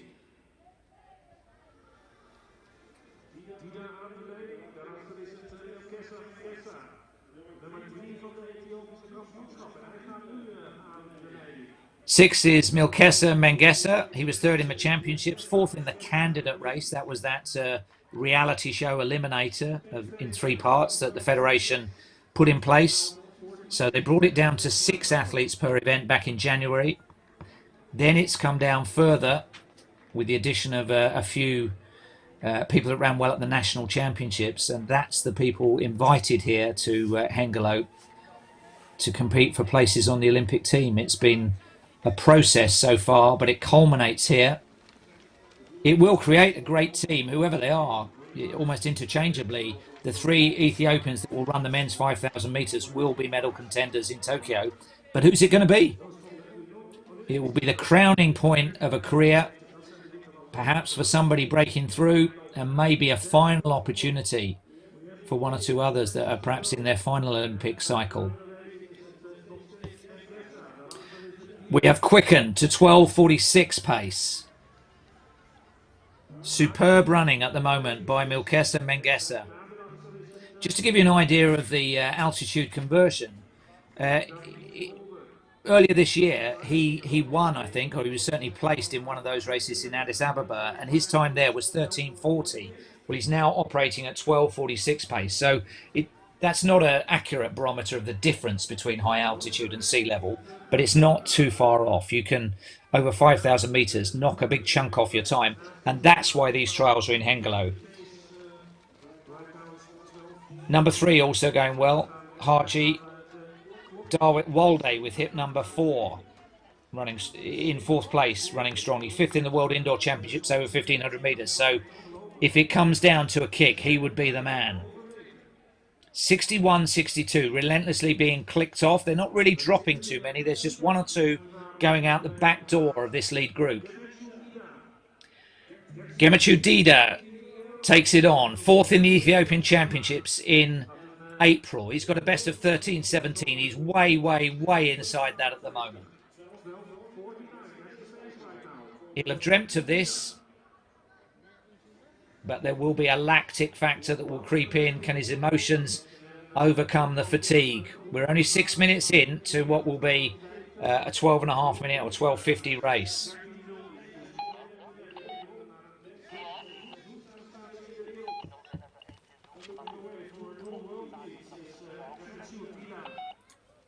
So in most national championships, this pace would have left the whole field reeling. Here, look at it, count them. 10 men who can still win as we go into the second half of the Olympic trials for Ethiopia here in Hengelo. Just a little bit of trying to avoid contact there. Well, Mengesha seems very eager, doesn't he? Every chance he's got, he's taking it on. That slight forward lean, the slightly hunched shoulders, the big stride. Perhaps 5. Just starting to nudge clear. A lot of running still to come. 12:52 is the projected time at the moment. You can see the green pace lights just getting away from them a little bit. They're set at 12:48, so they're a second or 2 behind that would expand to 4 seconds. But I suspect this race will come to the boil because that whole pack is reconnecting.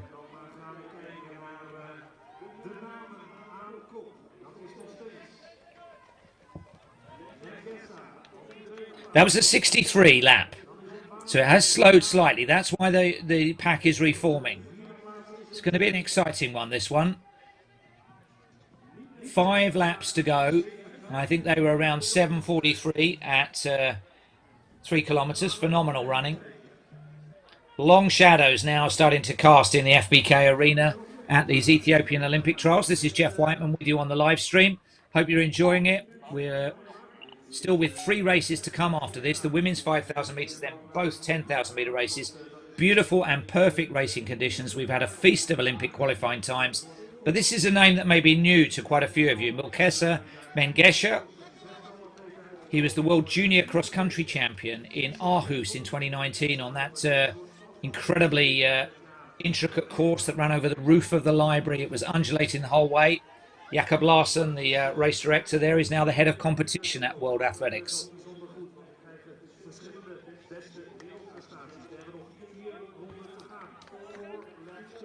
So it was Mengesha, Dida, Wale and Nibrek Melek. We've drifted out slightly to 12:55 pace.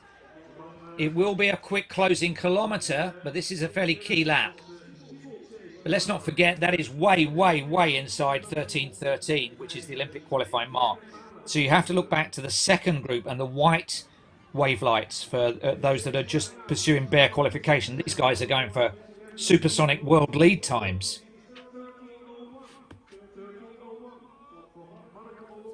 Five, just starting to edge. Looks like he's had enough, waving them through, Wale, but there are no takers. So this is the cagey lap. 12:57 pace now.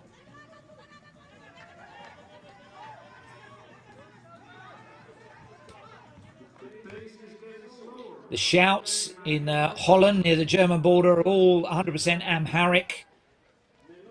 You can hear it. They've got some very energetic team managers, that's for sure. 3 laps to go. 8 athletes in contention. It's slowing up a little bit, still inside 13-minute pace, but people starting to think about the win and the tactics that will take them there.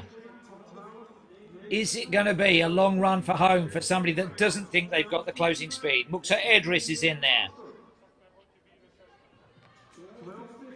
So there are 1,500 metre runners there that will fancy their chances, but they've got to stay in contention.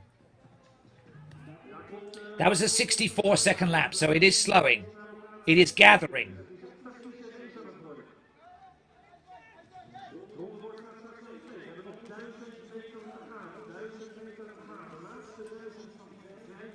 We're on 12:59 pace now. We're losing 1 athlete per lap out the back door of this leading group. Still in single file.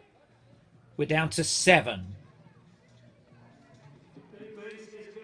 Well, there are at least 4 athletes in there who won't be going to the Olympics, and there could be as many as 3 athletes who are.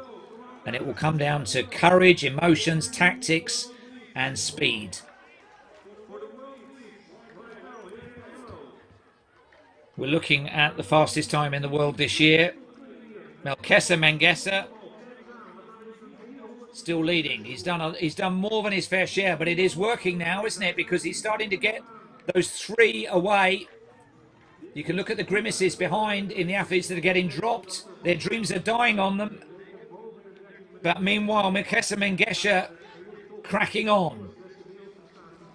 We're down to 4. It's a 4-man game as we go inside the last kilometre. And we're on 13-minute pace exactly, but it will get quicker, that's for sure. You wouldn't want to be the unlucky 4th man in this lineup. There are absent friends who might be considered. There are people running other distances that the selectors may have an eye on. But this will be dramatic over this last lap. It is Mengesha, it is Wale, and it is Melek.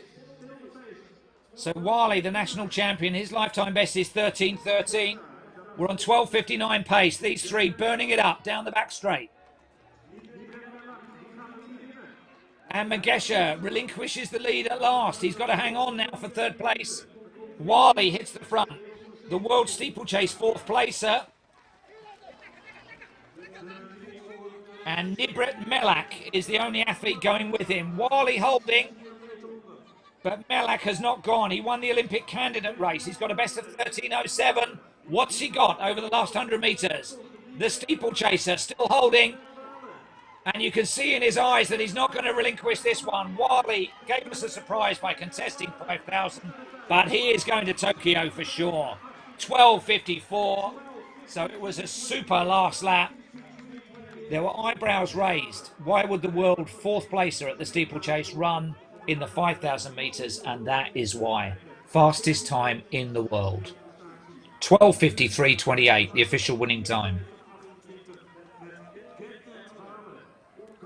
Give me 5, man.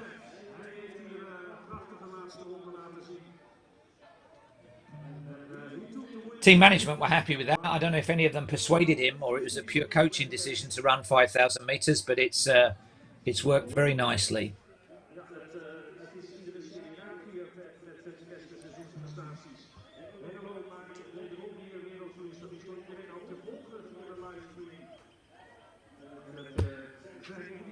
Well, that was great racing. We've still got two 10,000 metre races and the women's 5,000 metres coming up next.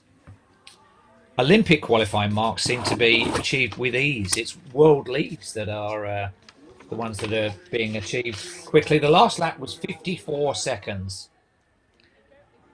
I think people around the world watching those trials, wherever they are, whether it's Kenya, the USA, anywhere in the world, will think that will be a man to beat. We're into the last 50-day countdown to Tokyo. There may be other opportunities at 5,000 metres before the end of the month, but it's doubtful that anybody could trump that, really. All of the big names were in there.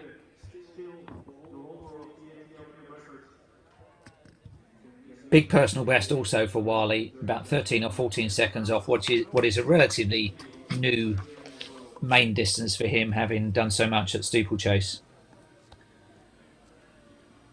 It will have been a tailwind, a slight tailwind in the straight, but I think it is just light, refreshing breezes. There's the flags. They were tugging a little bit earlier on. We were getting readings of 8 meters per, no, not 8 meters per second, 8 kilometers per hour earlier on. But as the sun's gone down, it's gone very, very still, and the athletes have taken full advantage. 3 races to go.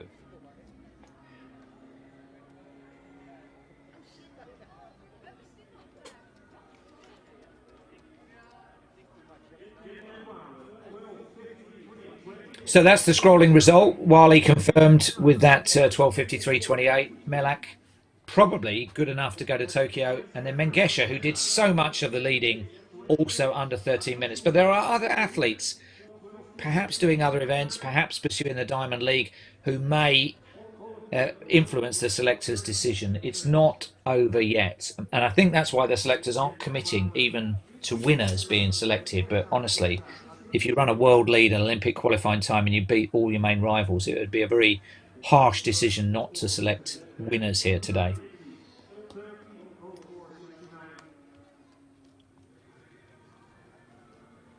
Muktar Idris back 13:04. Well, an outstanding athlete, but if it comes to a trial situation, he's made his case for selection very tricky as the first athlete outside 13 minutes. The reigning world champion. That's the depth that Ethiopia has. The turnover of athletes can be immense.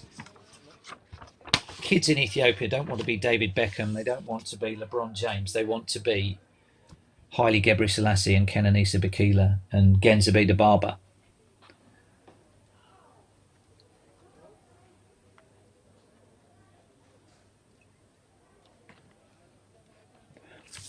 Many of these athletes are in groups in Ethiopia. That's how the sport is structured. They're not really clubs. There are some for the prison service and the civil service and things like that.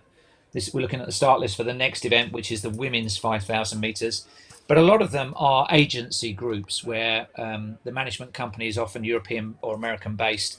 Will put in a coach, some facilities, physiotherapists, and just prepare people. And then those that are running best get to come to the Diamond League circuit and compete and get invited to Olympic trials as well. So you can see 1 or 2 non-Ethiopians in this. We've got Priska Chesang of Uganda. We've got Eritrean and Djibouti athletes as well. So the situation here on races within a race is that Sarah Chelangat ran a national record for Uganda. That will be under pressure. It's 15:00:61, and if the previous race is anything to go by, maybe under a bit more than pressure. Stella Chelang is a Ugandan who is outstanding, but had a baby last year. Probably not going to run in Tokyo or even challenge because she's still recovering. Esther Chibet ran 15:04 in Nijmegen. She wants the qualifying time, but she wants to go quicker. There's the result. So you can see first three men all sub 13. And unfortunately, not too many other nationalities. Well, Masai got under the qualifying mark for Kenya, but that was a show of strength by the Ethiopians there. Fantastic.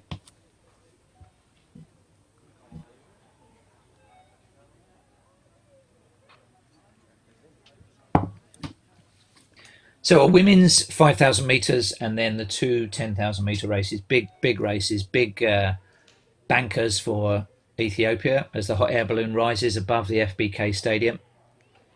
16 women declared for this one. Welcome if you're just joining us for the culmination of the action. We've got races 8, 9 and 10 to go. This is Jeff Whiteman with you on the live stream for the Ethiopian Trials for Tokyo. 10 races, 7 down, 3 to go. And we've had some shocks, we've had some disappointments, we've had some amazing runs. We've had plenty of Olympic qualifying marks and world leads.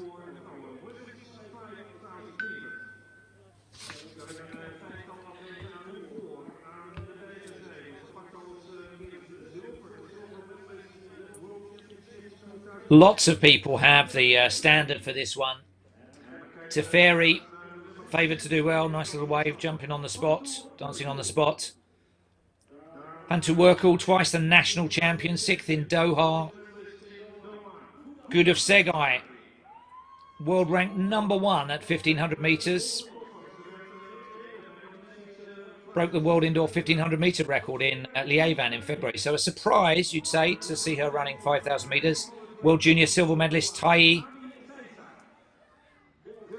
Harvey Facer is the World Junior Cross Country silver medalist. She ran 14:31 at this stadium 2 years ago. So another loaded race. No country can take more than 3 athletes to the Olympic Games. Who's Ethiopia going to have in the women's 5,000 metres? Once again, no Genzebe Dibaba. Some 1,500 metre runners in there, some half marathon racers, some cross-country specialists. And we have on the inside Medina Aissa, who is under 18, one of 2 under 18-year athletes. The other one, Wedu, has hit number 8, finished 3rd in the national championship. So they've earned their right to be here, regardless of age. If they ran well in that candidate series of races back in January, which was to whittle the shortlist down to 6 athletes per event, and then ran well in the national championships, or ran well in the national championships, here they are, invited. Around about 32 seconds for the opening 200 metres. The Olympic qualifying is 15:10. Loads of them have got that. They'll be looking at something a little bit more ambitious, I suspect.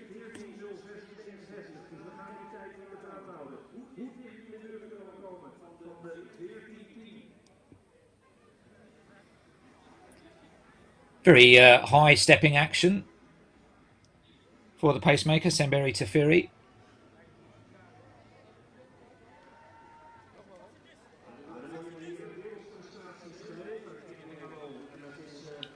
Correction, that's Tai, World Junior silver medalist. And once again, well strung out. You can see perhaps the under 18s at the back of that group. There's several races within a race. Don't forget, for the juniors, there is a World Junior Championships in Nairobi in August. So it's not all about Tokyo.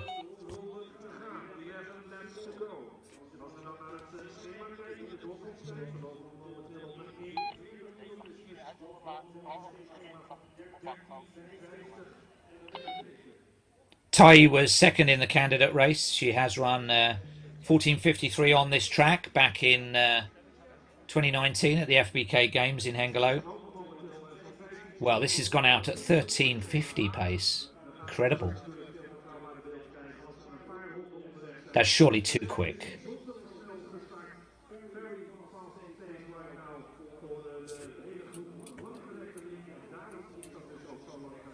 There will be casualties from this. There may be a bit of glory for somebody, but 1350 is off the scale. Let's just check it at a kilometre coming up.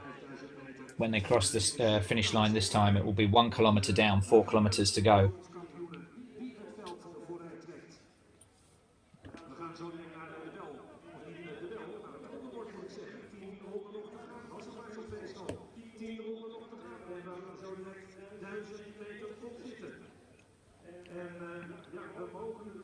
Segai in second place with hip 14. She won the national championship. She's got a best of 14:46. World rank number 1 at 1500 metres. An amazing 1500 metre sequence. 3:53. She's run 1:57 for 800 metres. They will not want her in the rearview mirror if they come to a last lap sprint. But a surprise to see her racing this distance. I wonder if I don't know how hard and fast the decision for races is. If somebody runs this, is that a declaration that they want to be selected at 5,000 metres, or are they just doing it to show endurance form and wanting to be picked at a shorter distance? It's a high risk strategy if you're not in your championship distance, but if you're really, really good and you've got your choice, or you've got a world lead in more than one event, then perhaps it's an option. 14:02 pace, so it's calmed down a little bit. 4 starting to get away. My goodness. The inside world record schedule at the moment. You can see the wave light alongside is the blue one, which is for world record. I think that perhaps they've been drawn into that. The green one behind them may be very close to world record as well. Shoe technology has undoubtedly impacted times in recent years. There's a lot of it in marathon shoes or road racing shoes. There's less of it in track spikes, but still enough to influence times in endurance races. So athletes starting to contemplate times that would have previously in old shoe days been unfeasible. But this is still very, very quick. I don't know if this is going to settle a bit. We've got 10 minutes of running, or just under 10 minutes of running still to come. We've got perhaps 5 athletes coming away. We haven't seen too many people come from behind to win these races so far, and this is number 8 out of 10.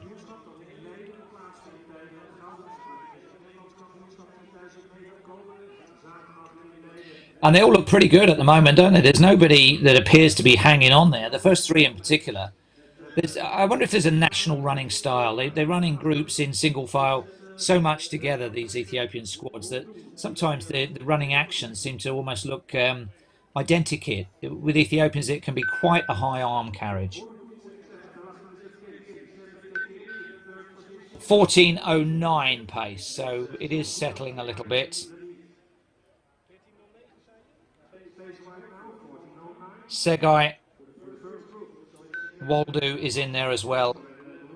That is a Tegen half marathoner she is, with a best of 15:11, so she's into unfamiliar territory to say the least.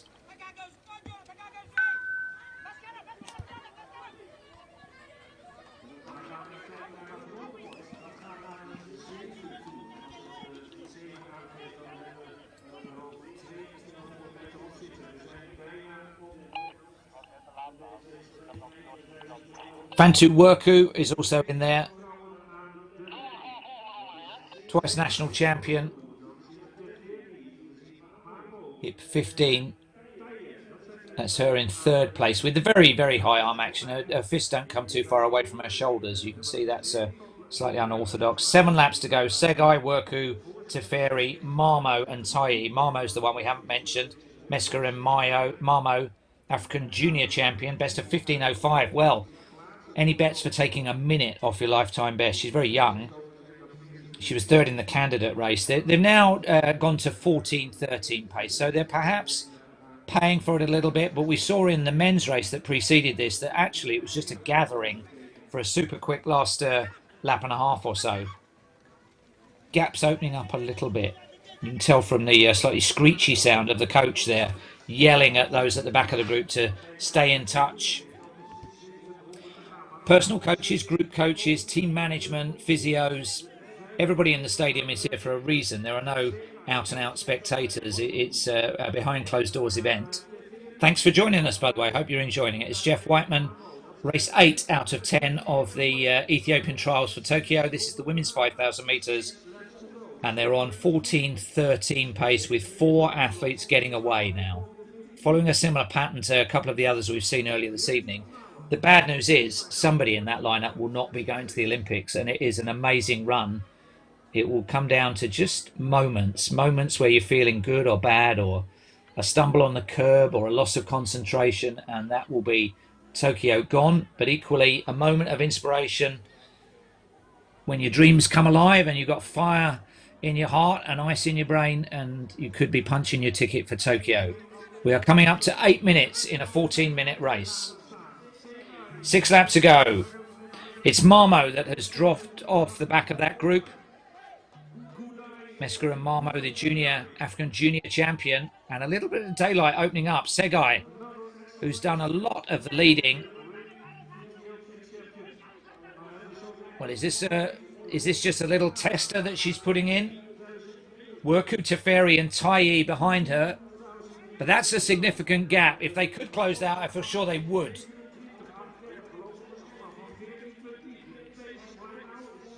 Well, I wonder if she's getting feedback. The coaches are running around on the infield there, shouting encouragement. But that's a decisive gap that she's opened up there. There's no screen in the stadium, I don't think, so she will need to look over her shoulder or just trust what the coaches are saying to her. But if she just pushes a little bit here, she could break that group behind and not need to go to a sprint finish. Good of Segai. World rank number 1. She's got the wheels if it comes to it for a last lap sprint. Silky smooth. Look at that. I mean, it is as if she's popping out for a trip to the newsagents to get a paper. Effortless.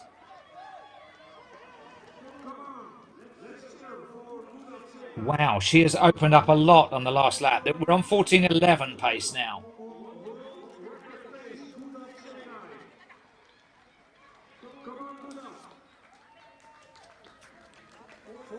Well, if she can maintain this, it's a track that saw a women's 10,000 metre record on Saturday, and we are not too far off the women's world record. 4 to go. She's on 14:11 pace.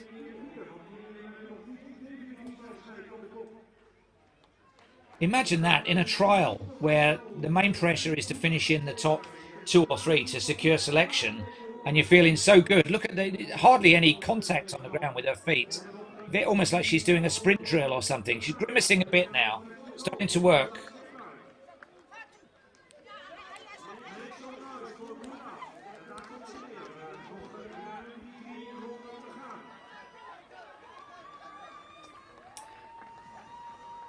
Few lap runners for her now to pick on. She's not got away decisively.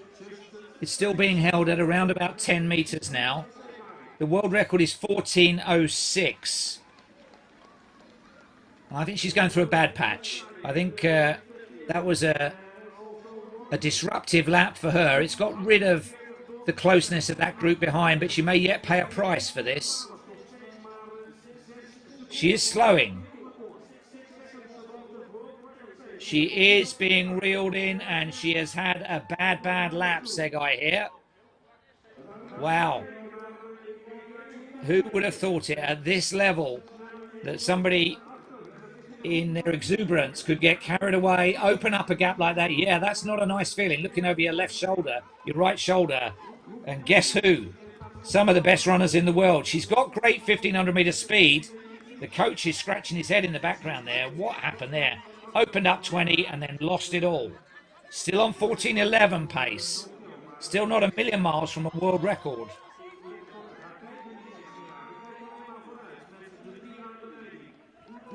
Well, it's a sport that always surprises, isn't it? An outstanding favourite, trying to run away with it, hasn't run away with it, has been caught but hasn't been dropped. Still anybody's game. Still on 14:11 pace. Last 2 laps. So these three are going to be in the mix. Remember, once again, there are a couple of people that could be in the permutations for selection. If Sege can come through her bad patch here, and she definitely had a rough couple of laps there, which were entirely self-inflicted because she decided to surge, but she has got pace on the last lap. Teferi.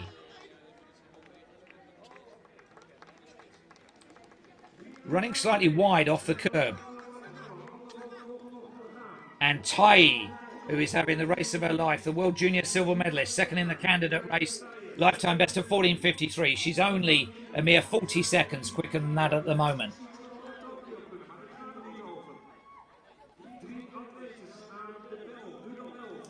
I'm looking particularly here at the athlete in second, who tried to run away with it, got reeled in, and as the familiar sound of the bell could have a Pavlovian reaction for her, because 1500 meters, she knows what to do from here on in. She's against a couple of inspired athletes. There is more than one way to win a 5,000 meters, and these three are potentially offering three completely different ways of doing it. Biding your time, trying to break away, getting reeled in, and then out kicking them. What's going to be the scenario on this last lap?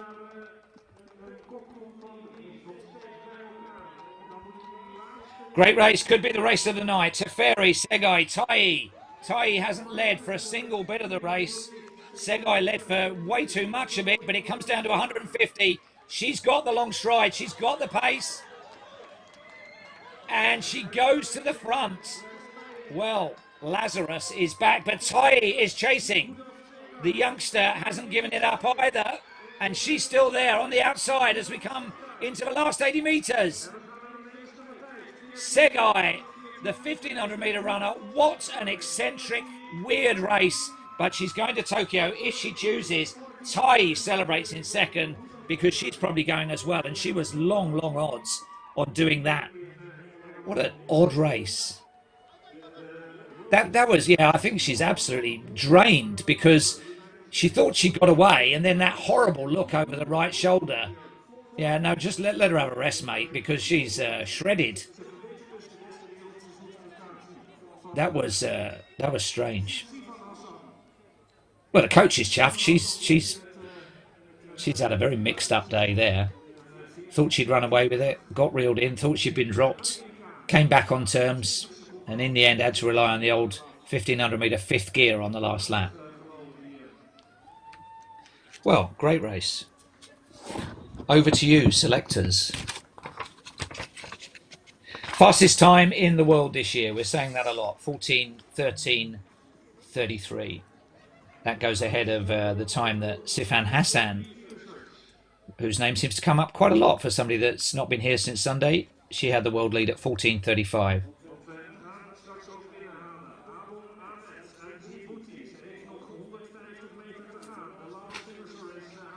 Two races left, both 10,000 meters, both big events for Ethiopia. They've provided world and Olympic champions on many occasions. Are we going to see another one in the final countdown to Tokyo here in Hengelo?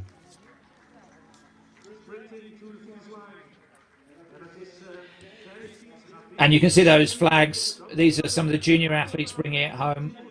We may see them at World Juniors in August. That will have been tough. What a race to make your first one overseas. Just on 16 minutes, so she won't be too pleased with that.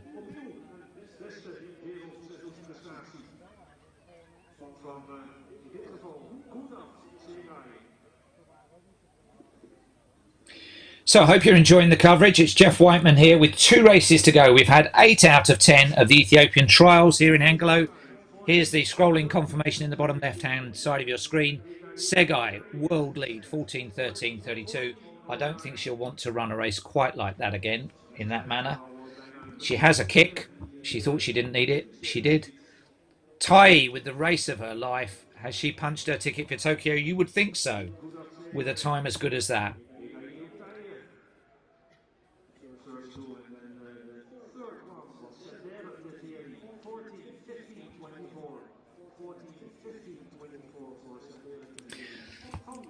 Well, it's been eventful racing so far. There are 1 or 2 names, thinking back to Muktar Idris, who would have been a hot favourite to have at least made the team in the men's 5,000 metres, fell by the wayside. We've got one or two athletes switching events. We'll see a little bit more of that in the last two 10,000 metre races, but one or two athletes will remember Hengelo 2021 forever, because it's cracked one of the hardest teams in the world to make, the Ethiopian Endurance Olympic team.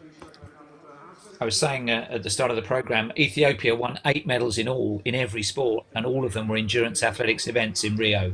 So there's a national responsibility for these athletes. There's the lineup for the men's 10,000 metres, 25 laps of the track.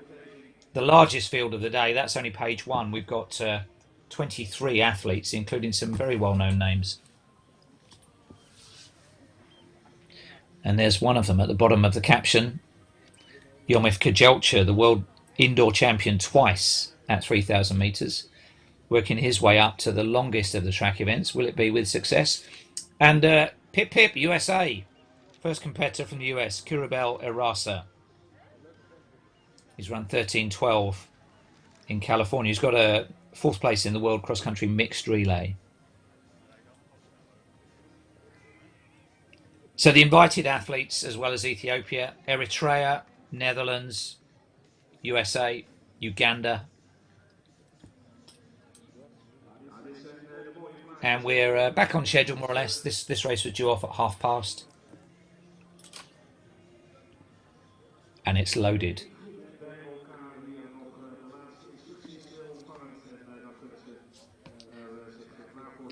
That's the full results of the men's 5,000 metres. I beg your pardon, of the women's. Richard Dalmar of Netherlands is going for the second group in this, where they're tracking that Olympic qualifying mark of in between 27:20, 27:28. Well, 27:28 is the mark required for the Olympic Games. They'll give themselves a little bit of a buffer over that. There are some class athletes in this. Once again, they're coming from a variety of backgrounds. We've got half marathon runners stepping down. We've got Gebruet and Kajelcha, who've worked their way through the card at 1,500 and 5,000 metres. Cross-country specialists, world half marathon racers. Speed is never wasted in this one, but we saw the steeplechaser Wale win in the previous men's race, so it doesn't always have to be 800, 1,500 metre pace. If you start your kick finish from far enough out, it's speed endurance. We've got one under 20 in this. It is a championship distance at the World Juniors. So Tadesse Worku will have hip number 6.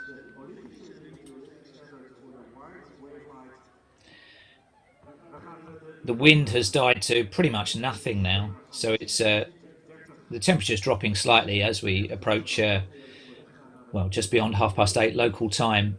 But if you were designing perfect weather, there's Joss Hermans, the founder of the global sports communication business, Super Agent, on the inside there in the khaki pants and the sky shirt. His agency has been responsible for hosting this championship. It's been done before within the FBK meeting. This is the full range from 800 metres up to 10,000 tonight, and we're left with the 2 long events, starting with the men.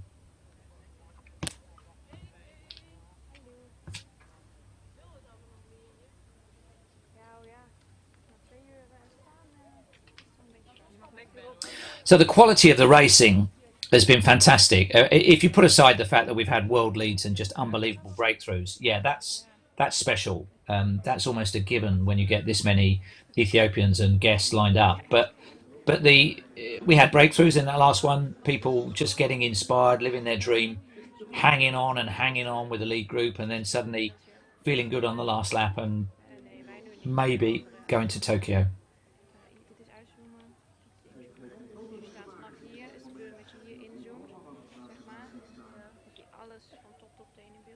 So there's Kajelcha on the outside, world silver in the 10,000 metres in Doha, 4th in the London World Championships. He set a world indoor record for the mile at 3:47, world ranked number 3. Outside him, Gebruet, Rio bronze medalist at 5,000 metres.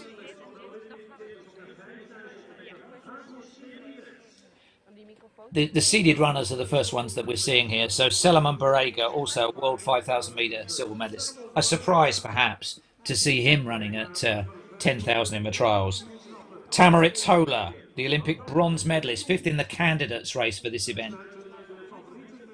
These are just the first five that we're seeing here. What an amazing lineup. There's Richard Dalmar of Netherlands, who will be around. Toumay is an athlete that you may not have heard of, but he's world ranked number 25. So they are the top deck runners on the outer deck of this double-decker start. This should be a classic. The men's 10,000 metres trials for Tokyo. Yeah, they've gone for the wrong curve. Stand up, gentlemen. It's the nice big sweeping curve, not the dotted one, fellow. Look, see where he's sweeping? Follow the track jokes. No, stand back now. Stand back now. You've blown it once. Wait for the starter. Wait, get back off the line, mate. Get back off the line. Foot back. Get off the line. Get off. That's it. They'll be showing cards to them in a minute. They're eager to get away. It just needs to be on the right line. It's quite a sharp curve because it needs to take them inside the cones of the outside deck. So they'll all run exactly 10,000 metres, but well done, marksman. Good work.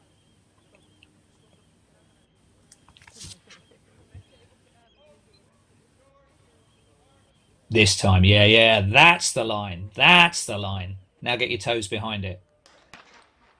Away we go. That doesn't count as a false start, I don't think. That was a technicality because double-decker starts aren't the norm for most meetings around the circuit. So Richard Dalmar, you can see him on the outside there, the tall Dutchman in the black kit. He will be looking to latch onto the wave lights for the Olympic standard. So you can see he's not looking to get in front. He's just looking to slot in with the green lights for those from all nationalities who are looking for 27.28.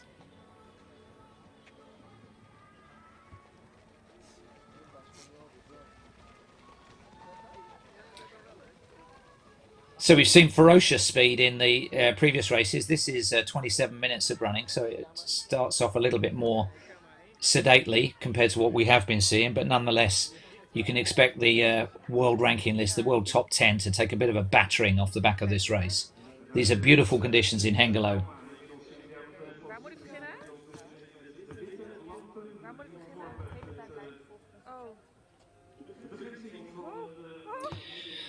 So that Olympic qualifying mark is 27.28.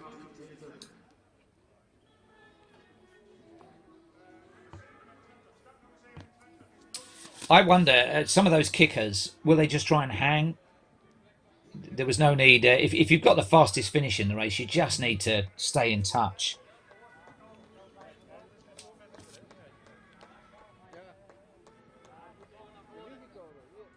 The white lights are the Olympic qualifying mark. That's where Dalmar has latched on. So I'm surprised nobody is surging away from him, but it is early days yet.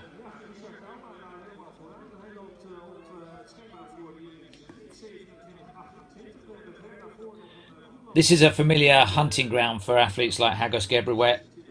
His personal best of 26.48 was set here. This is surprising. No takers for Dalmar.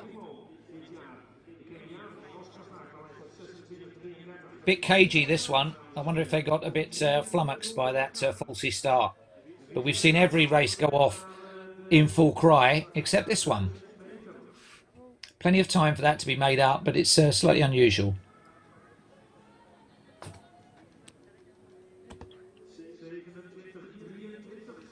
I think it surprised Dalmar as well.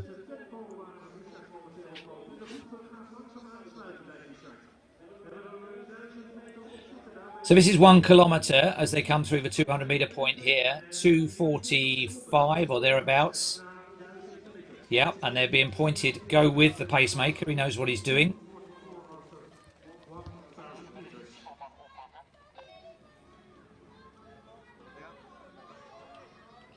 So Dalmar is very familiar with this track and this setup of wave-light technology. It's a Dutch concept largely. Bram Som and Jos Hermans have created it, marketed it, and made it popular in athletics. It's great for spectators. I'm not always sure if you're in a big group when your eye line is at shoulder level whether you can actually spot those lights down at curb level. It's not where you're looking. It's brilliant for spectators to check the pace at which races are being run visually. and it's good for pacemakers when they're out on their own. But if you're in a group, you're not looking down at foot level. Well, suddenly this has opened up. You can see Dalmar's gone back to 7th or 8th place. We're on 27:11 pace now with Tola. Tamarit Tola, the Olympic bronze medalist at 10,000 metres. He's got a best of 26:57. He was silver medalist in the World Championship Marathon in London 2017. So a whole range of distances, and he will favour playing to his strength by making it a long run for home.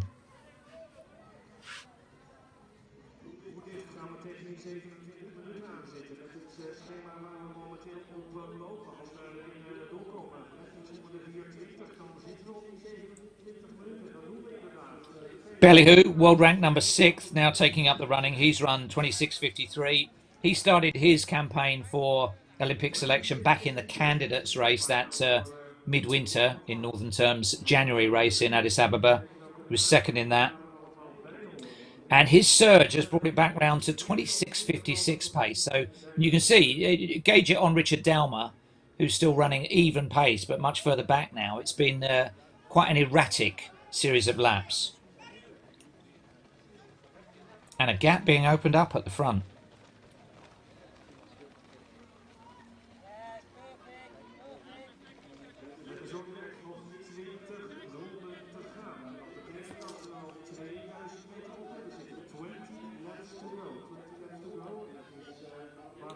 Fifth in the World Championships in 2019. He will want to be going to another global championship. Will hip 20, Adamlak Bellehu. The last 3 laps have been 65, 64, 63. So you can see the damage that that's done. Everybody likes to run long distances at an even pace. That's the most efficient way of running and the most economical. That hasn't been the case these last 3 laps.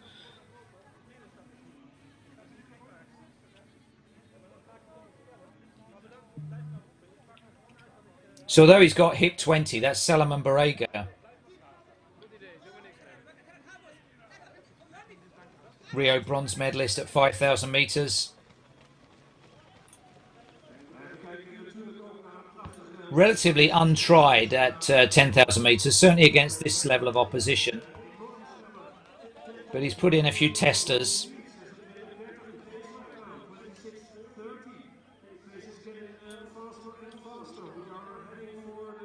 Mateku is the athlete in 2nd place. He's the Kenyan. I think he ran in the Antrim half marathon back in the autumn in Great Britain. So again, coming down to 10,000 metres on the track from a completely different starting point to his winter.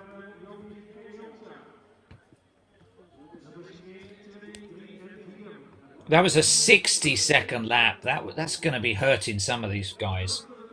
Now back down to, it was a 60 followed by a 63, just to bring it up to date. So we've had 65, 64, 63, 60, 63. Barega got a lot less experience at this distance compared to those around him. And again, you know, question marks around why would one of the best 5,000 metre runners in the world be running 10,000 metres at the trial? Is it because he wants to race this distance at the Olympics? Is he just trying to get more strings to his bow?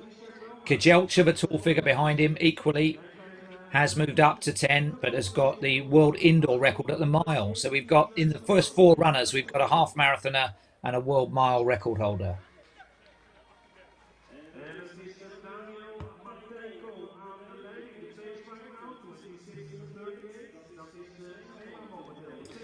We're around 26:38 pace with 18 laps to go. That slipped to a 65. You can see why, because Barega moved to one side and just invited somebody else to take a turn at the wheel.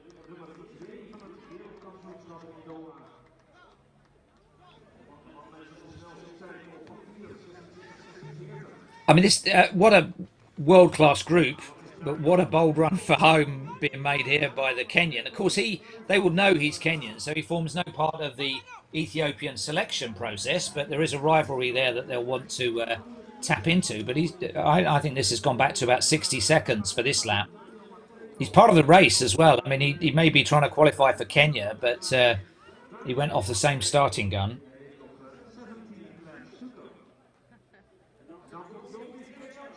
Perhaps it was that 65-second lap which prompted him into action. He's got that very high loose arm action. Kajelcha taking up the running, recognising that this is a serious attack from the Kenyan. Huge stride, really tall man. Part of that Oregon project group, as Sifan Hassan was.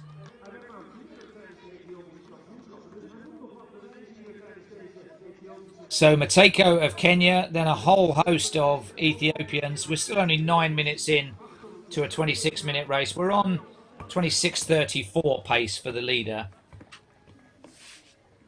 This is the biggest field of the day with, I think it's 23 reduced down to 22. So the start list numbers that I have been whittled down by 1, and that's why the hip numbers were different than the ones I've got on my sheet in front of me. This is a big gap. This is going to be interesting, isn't it, over the second half of the race, because I think he's gambling here. He's right on the green lights.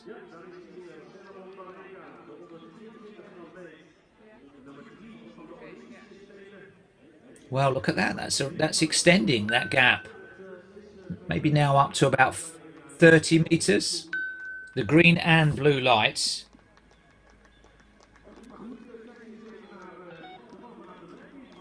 I think Kajelcha has perhaps decided not to chase and to tuck back in with the chasing group.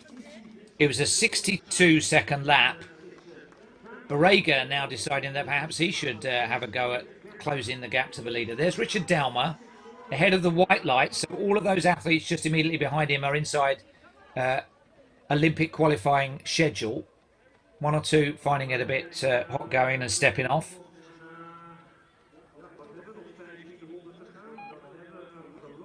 Very languid, relaxed action, isn't it? Let's see. It was 40 meters. He's opening up slightly, but that's a big group that have got him in their sights. You can see he's right on the green wave lights. 62 was the last full lap we had. He's on 26:31 pace. But this young man's main claim to fame was the half marathon he ran in the autumn. There's 7 in that group behind him. 64-second lap, so he is slowing down slightly. That gap isn't increasing, it's just maintaining, and we've still got more than half of the race to go. So this could be hare and tortoise stuff now. The hunter and the hunted. Although he looks comfortable, the stopwatch says otherwise, and he is just starting to roll the shoulders a little bit. 11 laps gone, 14 laps to go. The last athletes of the day will be in the warm-up area prior to going into the call room. That's the women's 10,000 metres. Still on 26:34 pace for the leader. More than half the field inside Olympic qualifying time, and a few of them do need it. That's 27:28. You can see he's drifting behind the green and blue lights now, so he is toiling a bit. Barrega now up on his toes. 5,000 metres silver medal.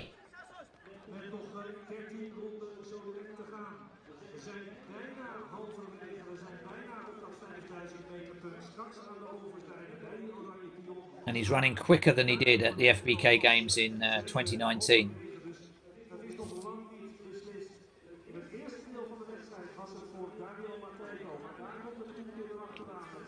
Now let's see how that gap is looking.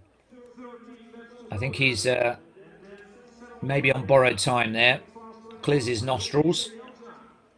Oh, he's been caught. Look at that. They're just reeling him in like a fish on a fishing rod.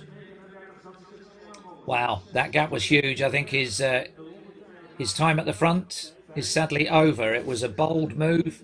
We see it in cycling, don't we? We don't see it quite as often in long track races where somebody takes the lead like that and then gets neutralised so quickly by a peloton that's got some of the greatest runners in the world. Worku's in there, Barrega's in there, Kajelcha's in there. Mateko is still in there in the white singlet, the Kenyan. But he must realise that they have just hunted him down there.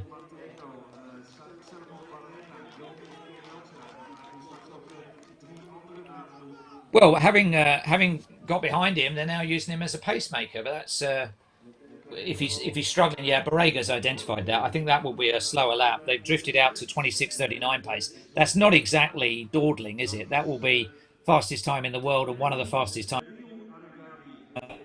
Big. It's the top one. Borrega and Kajelcha. I think the Kenyan, unless he can gather himself, will find himself drifting back through that pack over the next 2 or 3 laps. It's a long way to go in front for Borrega. He'll be very conscious of the closing speed that Kajelcha holds. He'll also be conscious that he needs to break up that chasing group, otherwise he won't be going to the Olympics, qualifying time or not. He needs to really be top 2. Borrega, Kajelcha, Mateic, Worku, Berihu, Aragawi, and Hagos Gebrewot in the orange at the back there are that leading group. That was a 66 seconds for that last lap. So it's getting a little bit cagey again. Very erratic. If you looked at the lap times on a tracer, it'd be like a mountain range. The fluctuation has been anything up to 4 seconds, 5 seconds.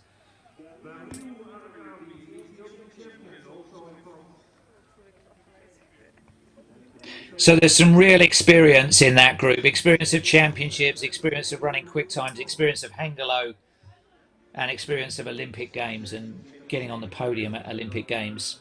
Borrega doing a lot of looking around. I think he's a reluctant leader. The pacing is mostly being done by Richard Dalmar, much further back where the white lights are for the Olympic qualifying. In fact, he's probably gone now because he was only going to halfway. The last 2 laps have been in 66 seconds, so it's notably steadied up.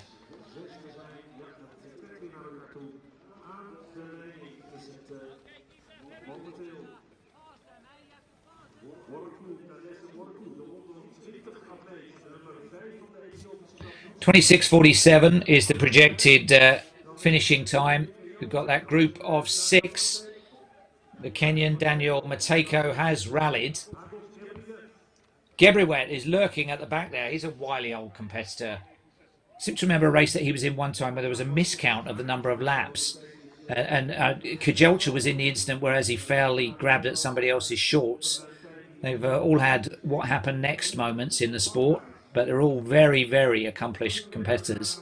And they all close quickly as well. Tigges Katima is under 20, the leader, junior athlete.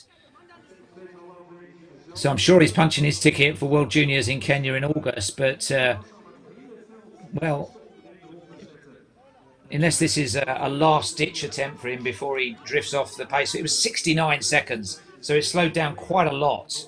That's enabled the junior athlete to do that, Tigges Katima. And he's moving to one side, suggesting he's not completely comfortable. A few gestures, bit of Amharic.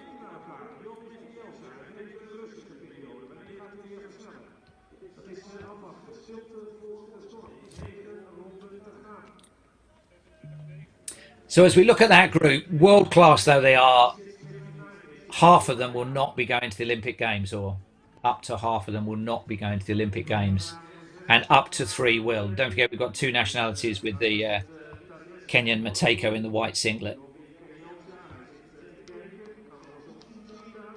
That was a 67-second lap, so it's revived again. Borrega seems to be the man controlling this. If he decides he wants it a bit quicker, that's what happens. And the net effect is that somebody goes out the back door each time. It's very uneconomical, but he's a man full of confidence. Wow, look at this. Look at this. 18 minutes into the race. I don't think any of us were expecting that. It's almost like an impatience, isn't it? I've had enough of these 69, 67-second laps. Hold my beer, here I go. But they can still see him. They're running evenly behind him. And there is still... Yeah, it seems to have disposed of Mateko at the back of the group. But Kajelcha is right there again. And he closed that economically with that huge stride. 62-second lap, and we're on 26:54 as a projection.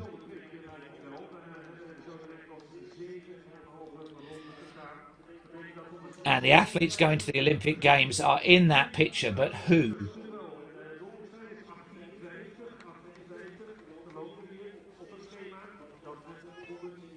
Aragawi, third in the World Juniors.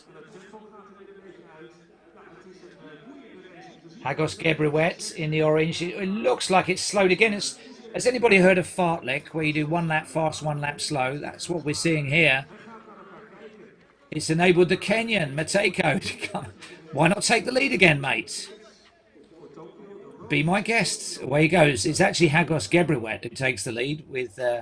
these are astonishingly varied laps that they're putting in. It's not giving anybody else a chance to close because they're a long way behind the second group. Don't forget they're operating at 27-28 pace for Olympic qualifying.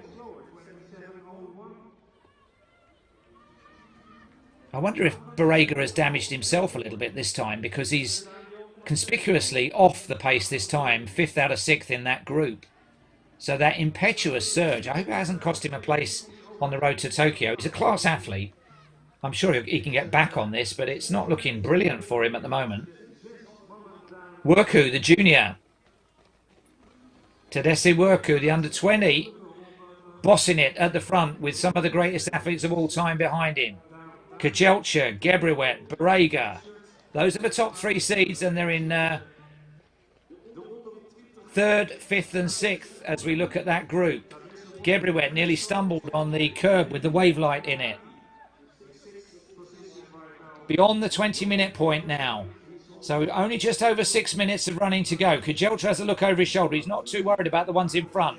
The Kenyan won't count in the selection. It's a junior up front. He's keeping his eye on Gebriwet and Barega. Where are they? What's Barega got up his sleeve next? Is it another surge? He'll be coming from a long way back if he does. 2 lapped athletes appearing up ahead of them.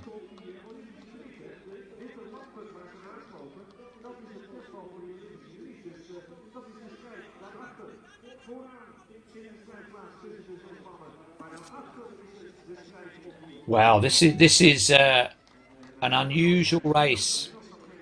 The man who's been putting the surges in has damaged nobody except perhaps himself at the moment. Barega perhaps giving himself a lap to settle, a lap or 2 to settle. 1 Kenyan and those that group of Ethiopians, but they can't all go to Tokyo. It's 3 to go. They're going to get the Olympic qualifying mark, no question. The Federation has made no commitment to selecting even winners, but you would think in a race of this calibre, this close to the Games, top 2 would certainly be in their thinking, and possibly top 3. But there are 5 Ethiopians, so 2 of them definitely will not be going to Tokyo. So there's your triumph and disaster all in the one group as we approach 22 minutes. We're on pace now for 27:01, so it has slowed. We're still almost 30 seconds inside Olympic qualifying. It's still the junior, Worku, leading them round. But the others, it feels like they're using him. They're sitting on him. We saw in the women's 5,000, it came down to that last lap and a half burn up, and this has got all those hallmarks as well.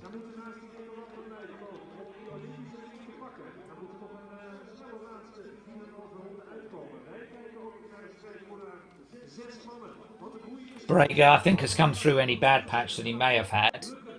Gebriwet hasn't led for a single step of the way. He's at the back there in the orange.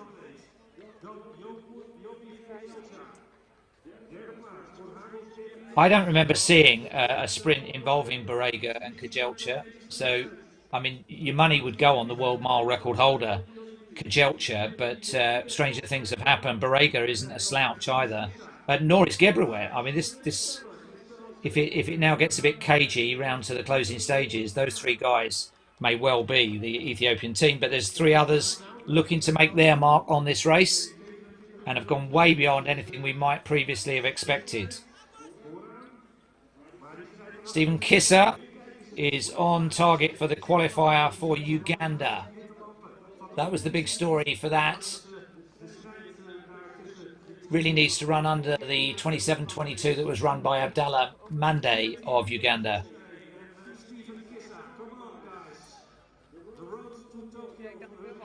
So the athletes being lapped are still running decent times. We've got barely 3 minutes of racing left. So positions now, positioning is crucial. If somebody springs it from the front with a long run for home, you're giving yourself 2 or 3 seconds to react if you're too far back. It was a 66-second lap. So they're now on schedule for 27:02. Still Virginia leading, still a 6-man game, still 5 Ethiopians and 1 Kenyan. Still only 3 that can be picked for Ethiopia for the Games. And this is a proud event over the years, going way back to the 1960s. Worku, Kajelcha.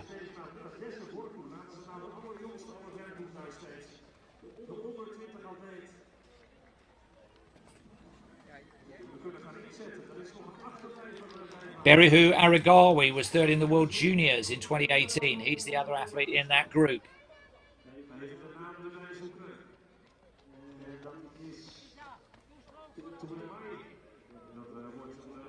I think the team management on the infield are getting very excited and agitated about this. 3 laps to go. Mateko, the Kenyan, going through another bad patch at the back of that group, trying to stay in contention.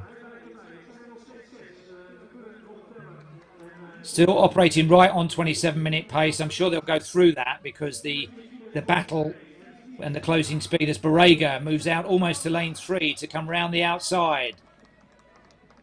This is the 3rd coming of Barega. But if he surges this time, he has to mean it. There's too little time to go. Gebriwet in the orange. First time he's even touched the front of the race. And it's the big 3 now getting away. Gebriwet, Barega and Kajelcha. There is some super sprinting in those legs. They know what they're doing here. It is 2 laps to go.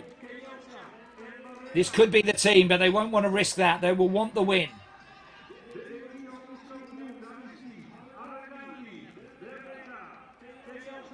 Down the back straight for the final time. Barega moving wide, poised. Kajelcha still looking over his shoulder. There's no danger there now. Kajelcha moving out wide, but Barega has got those sprinting arms going. The lap runners need to be careful here because this could have an influence on the race, but it is Barega. It's not decisive yet. Kajelcha is still there. The head is pecking. Gebriwet in between the pair of them. Kajelcha winding it up for the last 100 metres. Who's got this one? It is still Barega, but Kajelcha coming round the outside. It's going right to the wire. Barega holding. Kajelcha with one last attack, but it is going to be Barega who takes it. Kajelcha 2nd and Gebriwet 3rd. And I think that will be the trio for Tokyo. Watch out, world.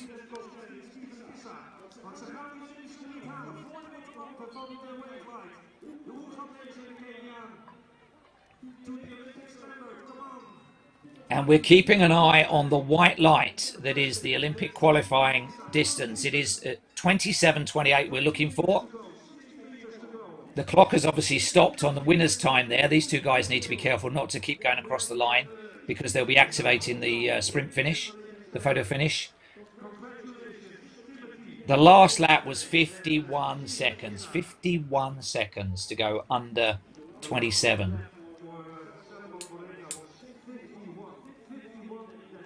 So I think we've gone, I'm looking at the clock down there, I think we're on 27:43. So any other Olympic qualifiers are already through the line. Just a couple of finishers still out on the track round to the 200-metre point. What a great race. And well done, Barega, because he had a couple of flourishes, much as we saw in the women's 5,000 metres, where it looked like it was for real, and then he dropped back, and that disrupted rhythm seemed to have affected him for quite a number of laps, and then he finally came good on the last lap. He knew what he was up against. There's some wily old campaigners and some real sprinting power, but surely the selectors will pick those 3.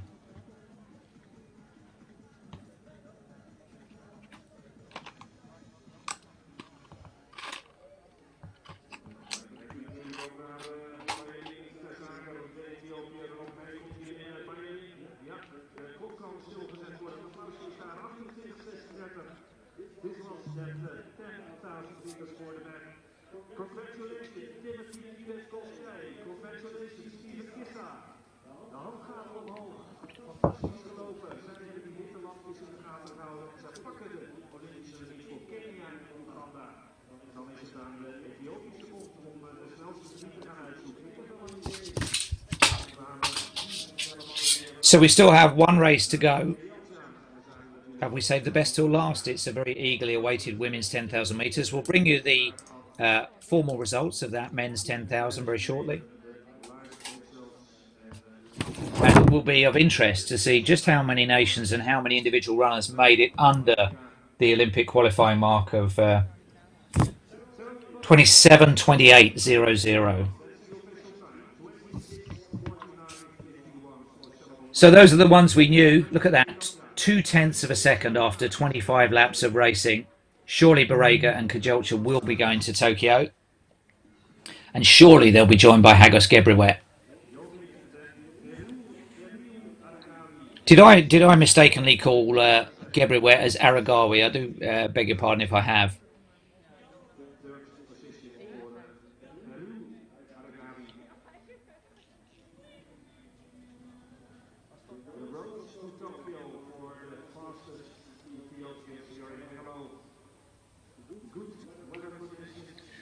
Yeah, Gebriwet given fourth there behind Aragawi. And we're still not at 27 minutes there with our first 5 finishers. Brilliant run by Worku. Under 20 athletes.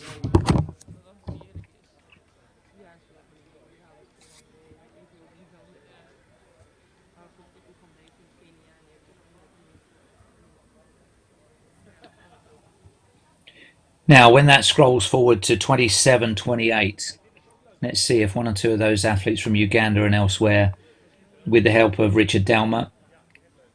That's a qualifier for Mateko in 27:03. Don't know how finalised the Kenyan team is yet, but that won't have done his prospects any harm at all.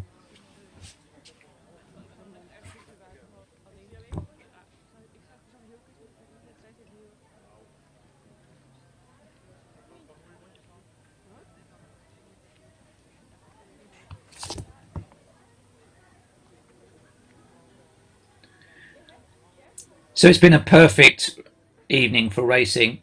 We've had 9 races out of 10. Welcome if you're just joining of the Ethiopian Trials from Hengelo. The women are out on the track for the final race of the night, the women's 10,000 metres. Just looking at the scrolling caption on that men's 10,000 metres, because we haven't yet got to the Olympic qualifying cut-off, the automatic qualifier of 20. There we are. Kissa did it just by just over a second for Uganda, so he will also be at the games. I don't think there'll be anybody else inside that automatic Olympic qualifying time.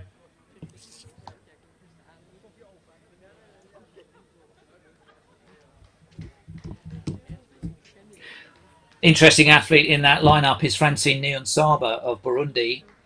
She was a medalist in Rio at 800 metres, but the regulations under gender, DSD, mean that she can only contest 400 metres and below, or 5,000 metres and above in Tokyo. She ran a qualifying time for 5,000 metres. This is the Burundian having a go at the longest track race to try and get a qualifier and an option for that for Tokyo.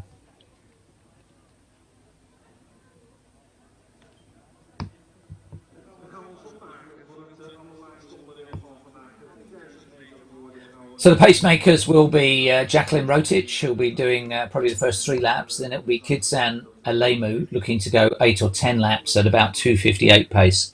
That's the full scrolling result of that men's 10,000 metres. So Kissa was indeed the last athlete to duck inside Tokyo qualification.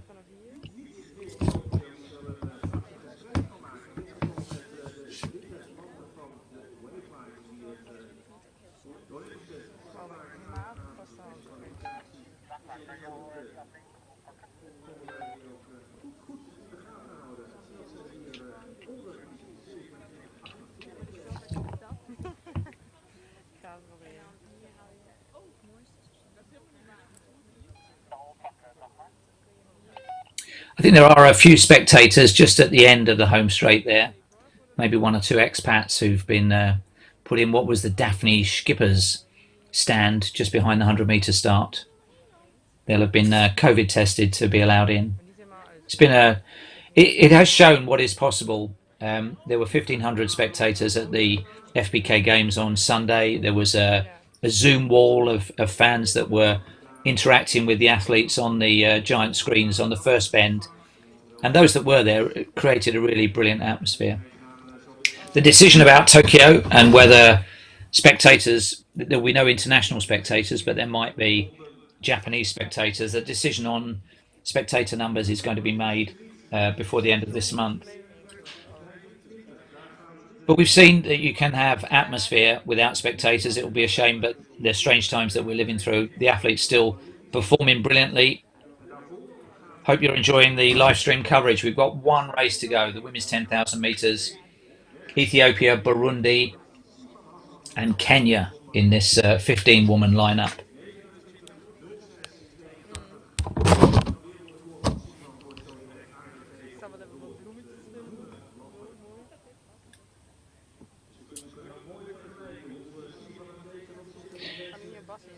The maths on this one, 2:58 per kilometre and 10 kilometres. So the Olympic qualifying mark is 31:25. They'll be well inside that. There'll be wave lights to support the Olympic qualifying mark, as well as the ambitious target of 2:58 per kilometre that the leaders want.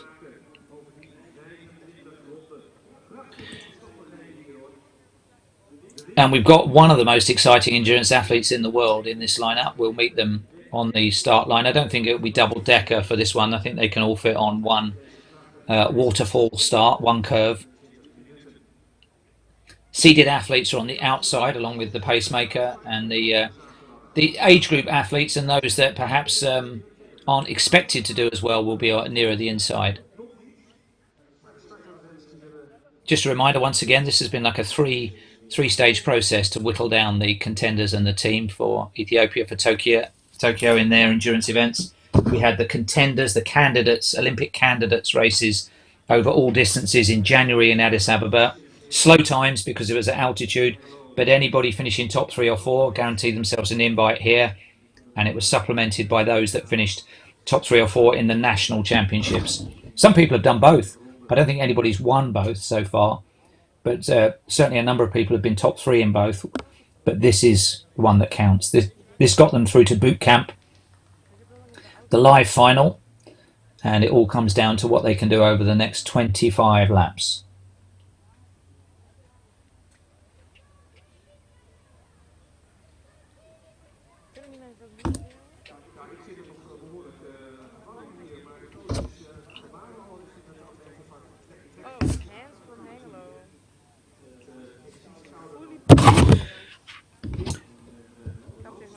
That rhythmic drilling that the athlete there was doing, that's what the athlete groups do in Addis Ababa as part of warm-up. 20 or 30 of them all doing that sort of rhythmic drilling.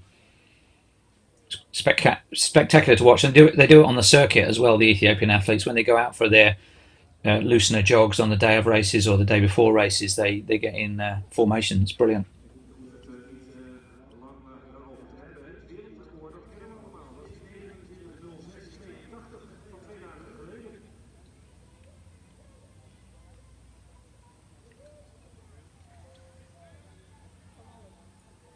Wel blijven lachen.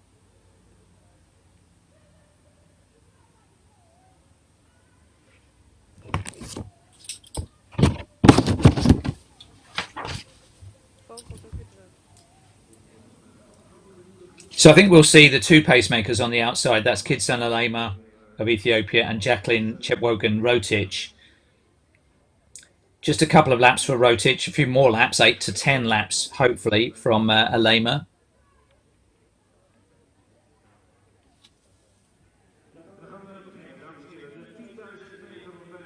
And the athlete we're majoring on there, Letsenabet Gide, fantastic performance, 15k world best, world silver medal in the 10,000 in Ethiopia, and then she broke the 5,000 meter world record in Valencia in October of last year. So She was the class act of 2020. Can she transfer that form to a longer distance and another season?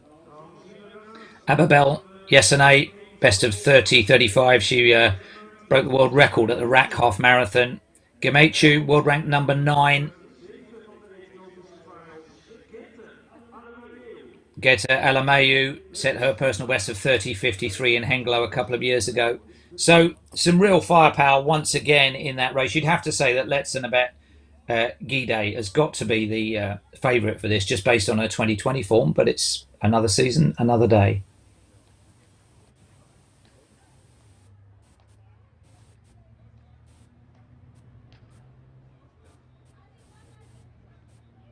Yes, stand up, please.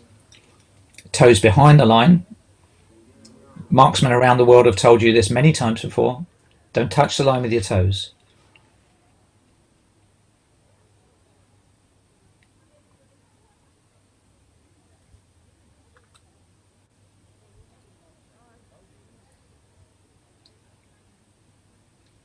Eager to get underway.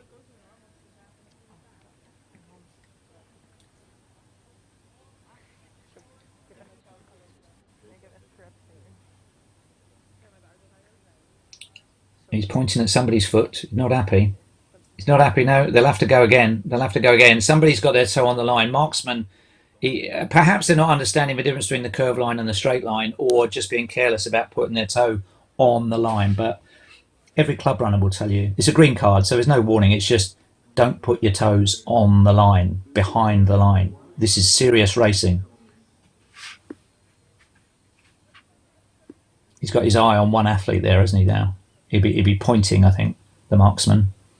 Right, toe behind the line, behind the line. Yes, he's happy. Away we go. So it'll be Jacqueline Rotich gone sprinting out into the lead. That's needs to be careful. It's not too lavish. It is 25 laps. We've seen what happened in the men's race, where stuff in the first half of the race got neutralised very quickly.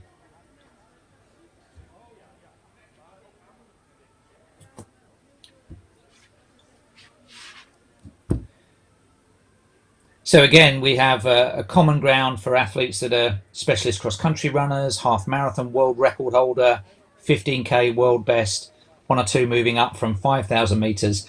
And again, for the 10th race out of 10, they're well strung out because they're after times as well as places. You can see the wave light technology. The blue light will reflect the ambition of the 2:58 pace. The green one, already a little bit further back, is for the Olympic qualifier at 31:25. So gradually the gap between the blue and the green lead lights will separate out, so that those chasing pure qualification, as opposed to those trying to win, will be different. 23 degrees, the temperature in the stadium, windless completely. So it has been a beautiful evening of athletics. Thanks for joining us. This is Jeff Whiteman on the live stream. This is the final race of the day. We've had amazing races. We've had world leads, we've had Olympic qualifiers, we've had disappointments. I'm sure we'll get exactly the same in this one, the final race, the Ethiopian women's 10,000 meter trials for Tokyo. And it looks as though it's gone out very, very quickly. I don't think Rotich is due to be there for very long. I think she's only going to do 2, maybe 3 laps, and then it will be the secondary pacemaker that will take it on.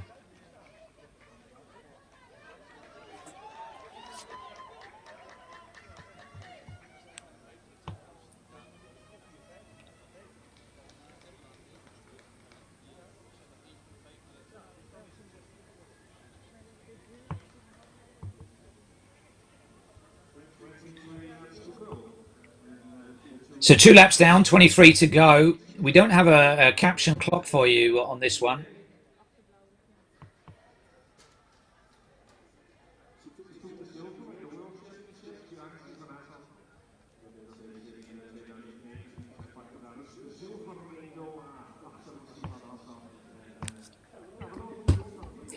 And we already have fully 30 metres from first to last, and we're only in the first kilometre of this 10-kilometre race. The poor old drink station official there has had no takers. I think it's almost mandatory to offer it, in track summer races these days over 10,000 meters, but almost nobody takes it because they're only out there for 30 minutes.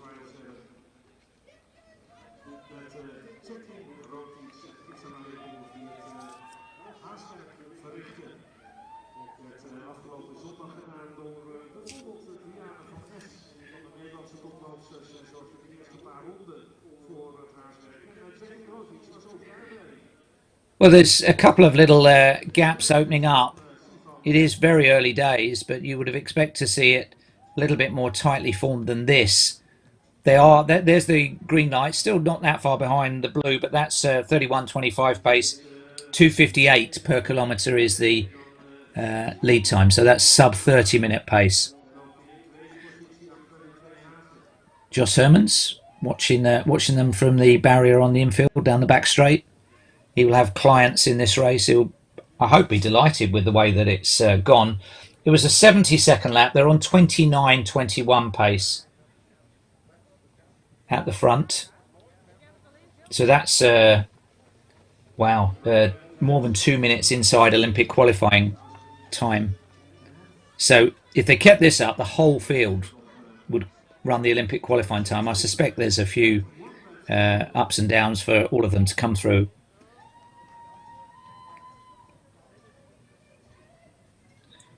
Rotic has certainly put in a shift at the front there. She's due to be replaced by Kidsan Alema, the secondary pacemaker. You can see Letessenbeck Guide moving very comfortably in third.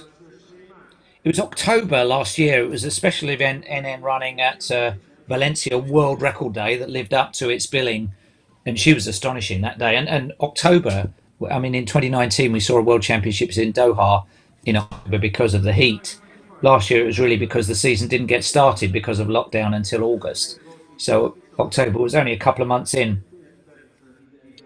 71-second lap. So they're on 29.25 pace.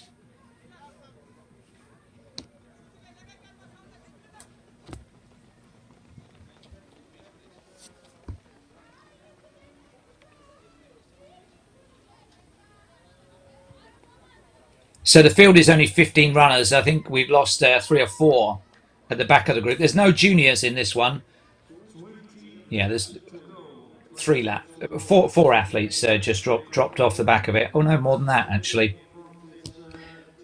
But there are no age group athletes, although this event is contested at World Junior level. So it's the seniors that have come through that 3-stage process to be invited here to Hengelo to challenge for the team. So it's an unusual one that it's been 6 months in the making and 2 stages. There were people that were going well in January who've gone off the boil a little bit now. There were people that came good in April who hopefully will be able to keep going here.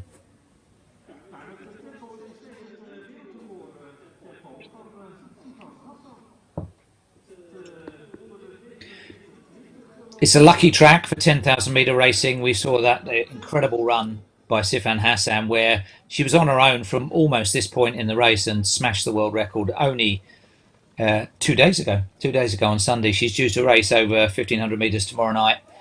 Still on the race, 6 minutes into the race. We've just gone through 6 minutes and they're still on schedule for 29.25.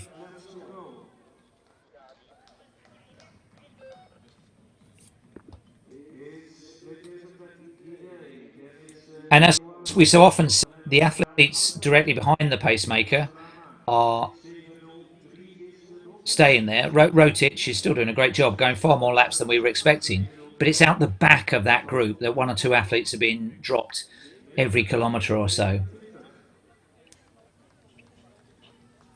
7:03 into the race. Just keeping you right on time because I'm aware that on the on screen you've lost the visual of the clock, but the clock is operating. You'll just have to rely on me to update you on that.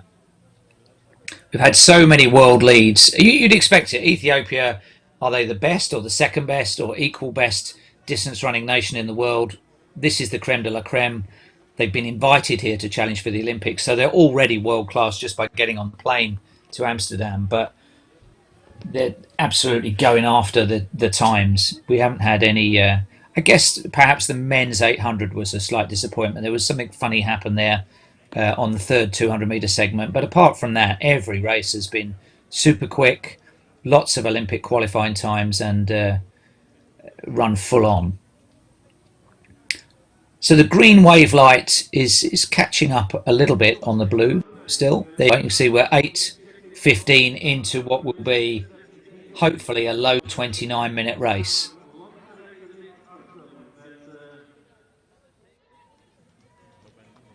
And another one out the back of that group. So we've got one pacemaker and 6 athletes hopefully going the full distance. Big striding Mulkessa only 23 years of age. It was a 73 last lap. Rotich still running well. I think it's the secondary pacemaker, Kidson Alema, who's gone. So it's the Kenyan doing the extra shift on her own. I think she was only due to be there for 3 or 4 laps, but she's gone way beyond that. And it's just as well because she's the last pacemaker standing. The news at the start was that Yehualo Yelamzurf, who was third in the World Half Marathon and won the Olympic candidates race, fell early on. Happened whether she clipped her heel or something. We didn't catch it, or at least I didn't see it in vision. But I think she's continued, but fell over right at the early stages of the race. Right, pacemaker is gone, and Gide takes up the running. We are 9:25 into the race. They're on 29:27 pace. Should mention that Gide was actually beaten in the national championships. It was at an early stage, and it was over 5,000 meters where she holds the world record. It was at high altitude, so she ran 14:56, which doesn't compare that favorably unless you factor in the altitude with her world record of 14:06 set in Valencia last year. I think she's a Joss Herman's client, so that's who he's urging on.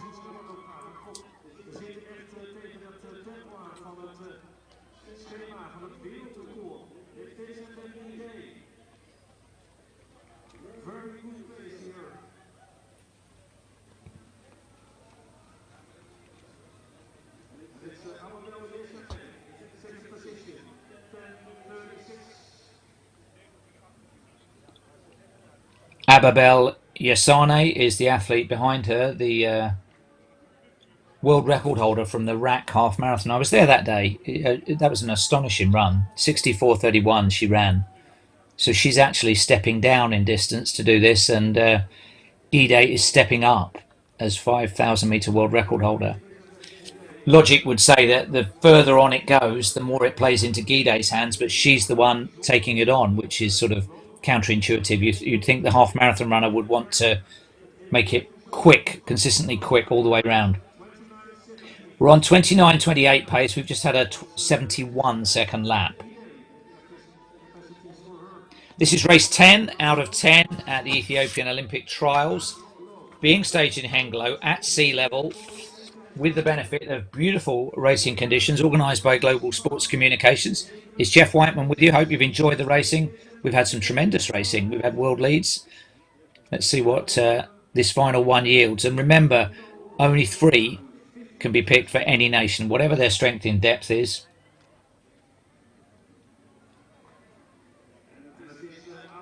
So we're 11:47 into the race. I think one of these lights is set for Sifan Hassan's world record. It may be one that's a little bit further around the bend.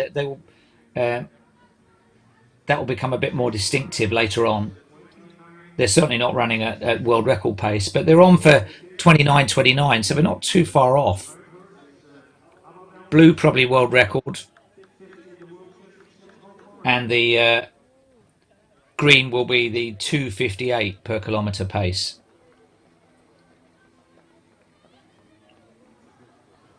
So if that was Sifan Hassan's world record on Sunday on this very track, look how far the blue light is ahead. It's only 3 strides. Hassan was on her own at this stage and had the green light of the previous world record holder, Ayana, to key in on. But This Hengelo track's like some sort of magic carpet, isn't it? Especially for female 10,000 metre runners, it would appear. So we're coming up to 13 minutes, 14 laps to go.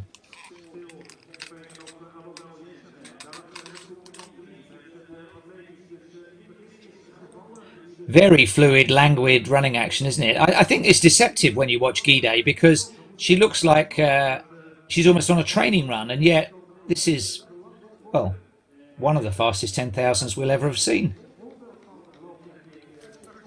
Only 23 years old, great on the roads, brilliant at 5,000 metres, and is she going to give herself... obviously, as world record holder, she would have to be in the thinking of the selectors at 5,000 metres, whatever she does here. But is this her best bet for gold in Tokyo, or a podium position in Tokyo? Once again, the blue light, just a body length ahead of her, is the world record that was set here on Sunday. And I was in the stadium for that, and there was no let up from Sifan Hassan. I mean, she just ran fluidly and strongly, but Gide looks magnificent at this stage, and so too the half marathon runner behind her, Ababel Yeshane. We're 14 minutes and 7 seconds into the race.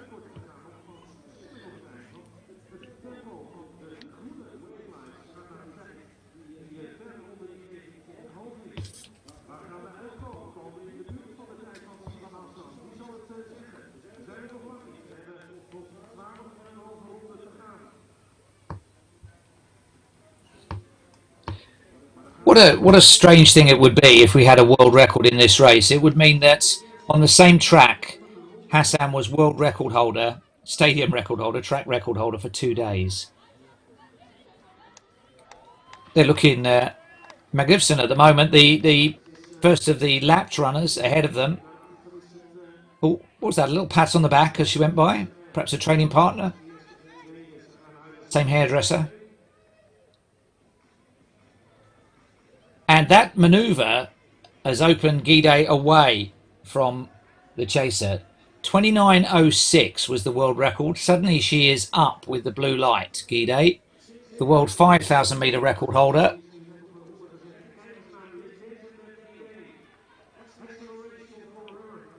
Joss Hermans, manager to both of them, Hassan and Gide.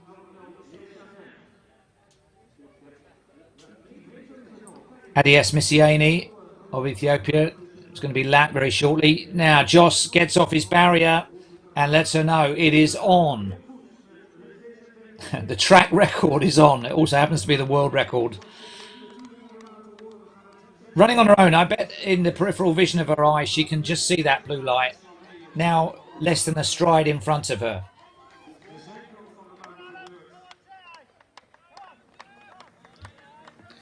She needs to hold it together here, because Hassan didn't have any bad patches in that world record run. She was even, smooth and fluid throughout. She even closed strongly. Gide is going to have to do something very similar.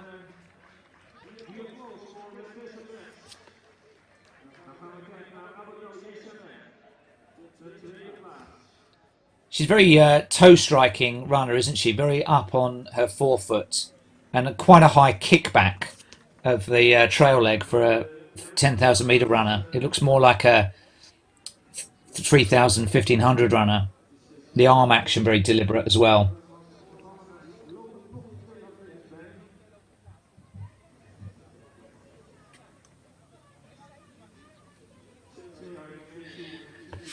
So the indications are that this far into the race, the world record is still possible, and it was a world record that was 10 seconds inside the existing one.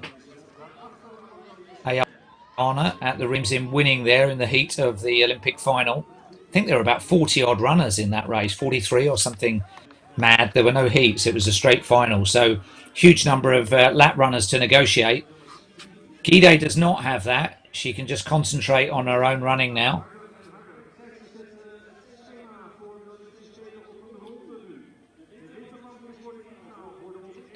Well, it's metronomic, and that's what she needs. I just can't decide myself how helpful the wave light technology is. It certainly doesn't do any harm especially if you're going well. If you're going badly and the lights start moving away from you, then it is quite demoralising. But also, I don't know how closely she can see that. Her eye line will be on these lap runners up ahead. That was Valentine de True from her management company, works with Jos Hermans, and there's Jos himself saying, yep, it's on, let's go.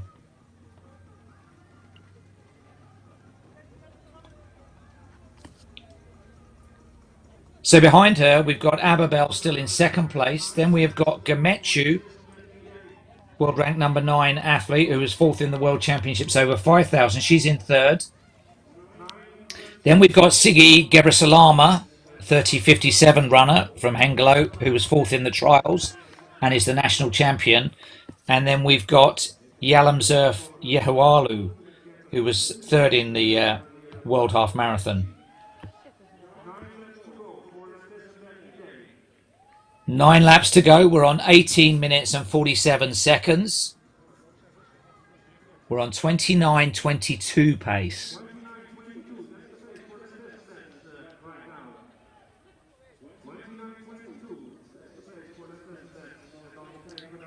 Well, we saw Hassan lap almost the whole field, and that could be what Gide is going to have to do. She's giving her nostrils lots of attention. I don't know if she's had too many COVID tests up there.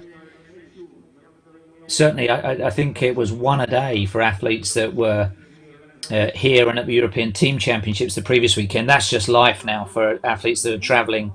COVID before travel, COVID on arrival, tests, daily lateral flow tests. It's just a fact of life if you travel, along with all the notifications and isolations that you have to do. But Gide is a long way from home. She's found a way through that.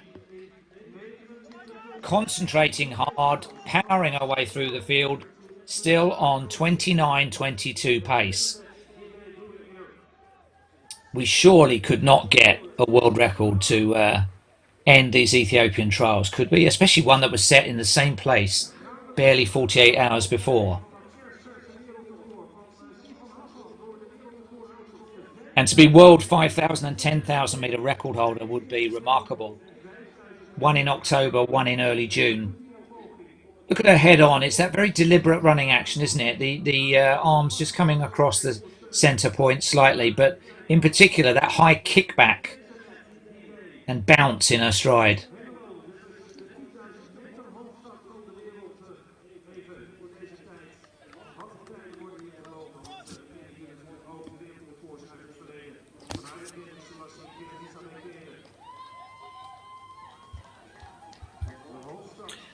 So the supporters, such as they are, have stayed in the stadium. With 8 laps to go, she was on 19 minutes and 57 seconds. She needs not to have a bad patch here if that world record is going to be possible.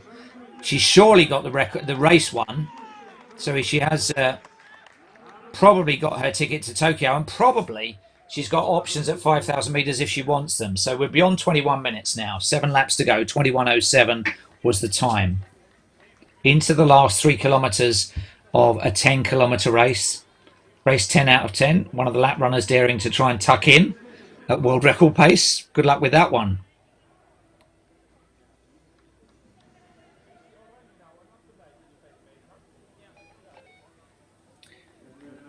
Well, anybody thinking about a 10,000 metres in 2022, you surely have Hengelo on your wish list. They've been very, very fortunate with the weather, which has been atrocious in Netherlands, like most other places in Europe through April and May.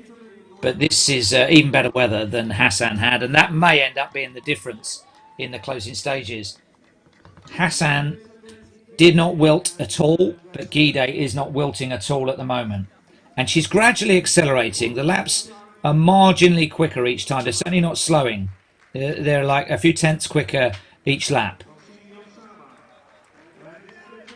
Hassan, I think, did a training session after finishing the race. She was very elated. We had all sorts of flinging ourselves to the track and wrapping the comedy check around her head, but she was absolutely delighted with that. But then, some while afterwards, did a training session on the warm-up track. Quite a meaty one as well, I think. 6 laps to go, 22:16. So the world record is still possible. 29:06.82. Hassan said afterwards she thought she could go under 29 minutes if she needed to. Well, there's deep concentration going on here. Is she looking at the lights? Is she aware of them as the evening sunshine fades? I guess there'll be more brightness in them. They're on the either side of that curb rail. Still on 29.06 pace. The world record is 29.06.82. If you've stayed with us from the beginning of this coverage, well done. Thank you. It promised to be one of the best carnivals of endurance running that we've seen in the last Olympic cycle. And it's been great right the way through from 800 metres. But the women's 10,000 was on last, maybe by accident, maybe deliberately. But it could be a real blockbuster finale. And it rides with this woman, Letessenbet Gide, the world 5,000 metre record holder, on schedule for the world 10,000 metre record. Getting urged on by a very knowledgeable crowd. The athletes you can see in the background have already raced. And Joss Herman's trying to clear the track. The etiquette is if you're lapped, you should move out. And she's done that. Fair play. Not many athletes experience that. If you're as world-class as this invited field, you won't have experienced being lapped very often, so you won't be thinking about what to do. A 69-second lap with 2,000 metres to go. So it is very much on. The world record. You haven't got time to go away and make a cup of tea because it's happening now and it's live on the stream from Hengelo. Look at that. How tantalising is that? That blue wave is the ghost of Sifan Hassan from Sunday afternoon. Lots of people shouting the detail of what she needs to do. So strong. 4 laps to go. She was on 24.35.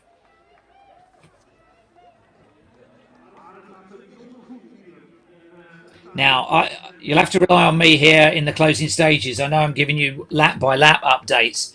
The wave light technology helps you because the blue light is where the world record sits. The end time that we're going to be looking for on the clock on the Toblerone just beyond the finish line is 29.06.82.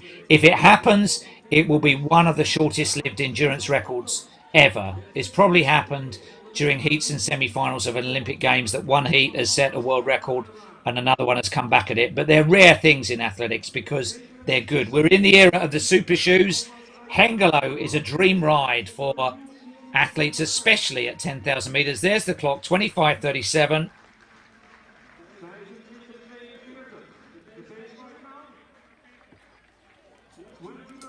Three laps to go, 25.42 was the split. Well, Hassan was just like a machine in the closing stages, but Gide, I wonder if they'll both be in the same 10,000 metre race in Tokyo in the World Championships. They've both got options at 5,000 metres and in the case of Hassan at 1,500 metres. But my goodness, what a 48 hours it has been in this little town in the east of Holland. This track, which has seen so much history, just belongs to women's 10,000 metre running at the moment. 68 seconds was the last lap that we saw.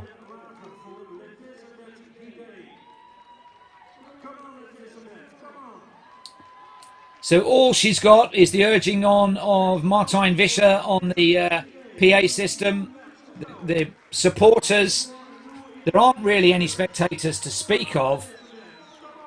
So she's having to generate the motivation for this herself. She's been absolutely expressionless. There's been no obvious fatigue.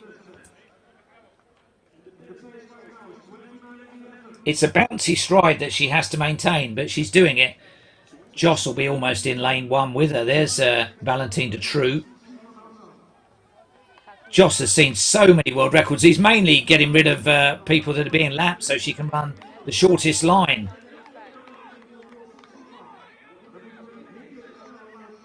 Oh, he's running it with her, isn't he? Still ahead of world record at this point. It will be the bell this time. My goodness me. We will be talking about this. Which venue saw 2 world records in 48 hours in the same discipline, same gender? Oh. 29.06.82 Awaits Gide. This will be the bell. Still got time to clear the nostrils. A good sign. There's the bell. Ask not for whom it tolls. We're on 28 minutes. Oh, it's not a given, this one. It's not a given.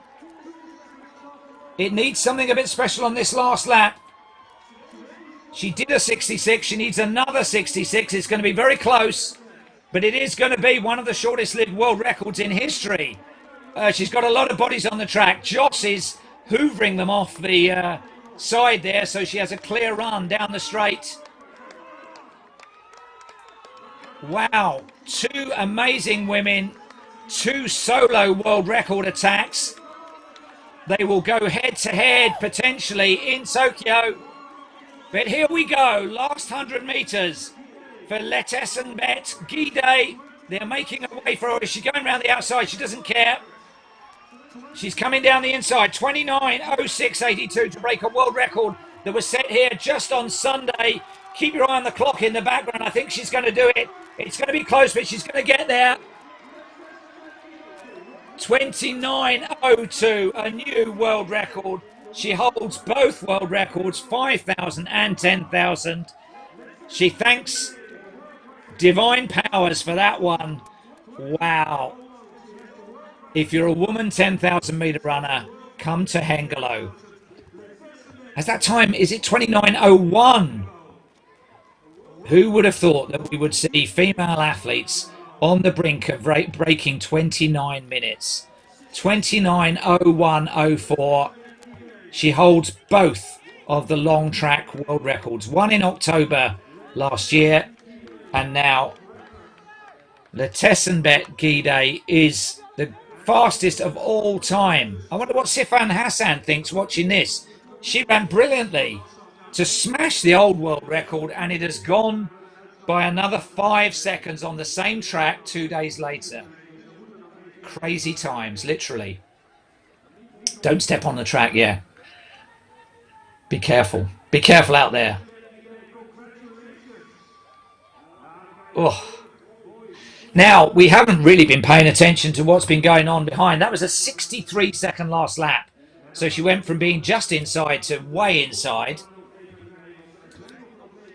Final few finishers coming in, one or two of them needing a little bit of help. A reminder that the Olympic qualifying mark, which I think is still running, is 31.25. So a few athletes who were double lapped still to come in. There was an issue with the lapping, especially for the Australian women on Sunday and the lap count, because I think the clock stopped and showed 0 to go, but that was for Hassan. So we're on 31 minutes now. So anybody finishing in the next 20 seconds is inside the Tokyo qualifier. Joss, the man who cleared the track for her and her manager, has now seen 2 world records on this track at this meeting at this stadium that he helped make so famous. Oh, yeah, we need to keep the inside lane clear. A bit of respect to the runners still finishing and to social distancing, unless you're in the same bubble. Last lap of 63. What a race that is going to be in Tokyo. Valentine Dutroux from her management company.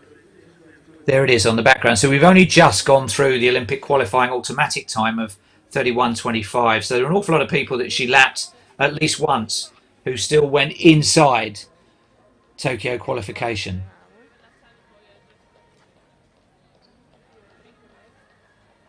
So if you tuned in to the live stream, who'd have thought it?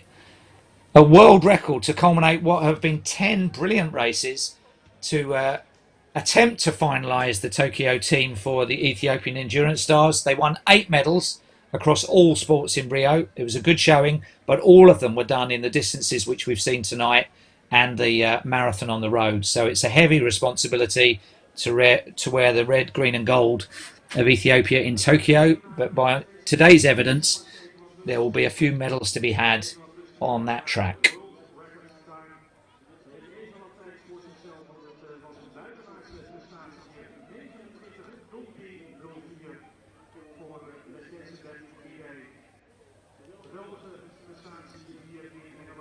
Oh,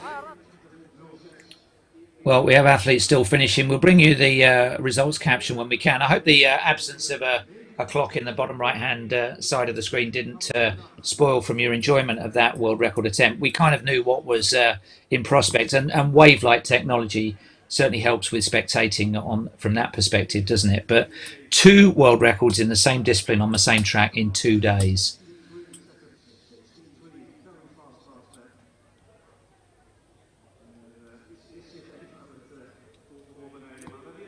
There's Gide. She was a bit more subdued, wasn't she, than Hassan. Hassan was flinging herself on the track and didn't know what to do. This is a much cooler customer. There it is, confirmation bottom left of a world record, and not her first one either.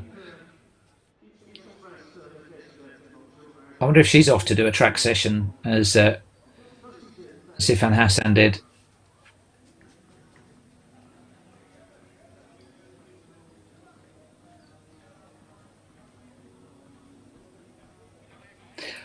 Just interested to see on the scrolling caption how many women put themselves automatically in a qualification position for Tokyo, because you can see with 29.01 there's still 2.5 minutes for people to finish. So even folk that were lapped could be in that frame. We've got Francine Niyonsaba in there. I didn't see her during the race, but let's catch up with that on the results.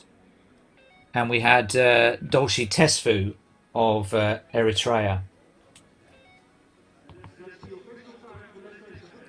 So that time has been corrected very slightly to the 100th for the new official world record, 29.01.03. I think the hundreds were adjusted. What a time. I mean, there will be very good runners around the world, male runners, thinking, I couldn't do that. I couldn't do 29.01. The gaps are narrowing between male and female distance running, and certainly the old, what used to be thought of as good times previously in the era of super shoes, has changed out of all recognition. But it is still head-to-head racing that we enjoy most, isn't it? And we'll have plenty of that in Tokyo. Hassan against Gide, Netherlands against Ethiopia. Won't that be a great one? Straight final, no pacemakers. They can both close quickly. They both set world records in Hengelo in June.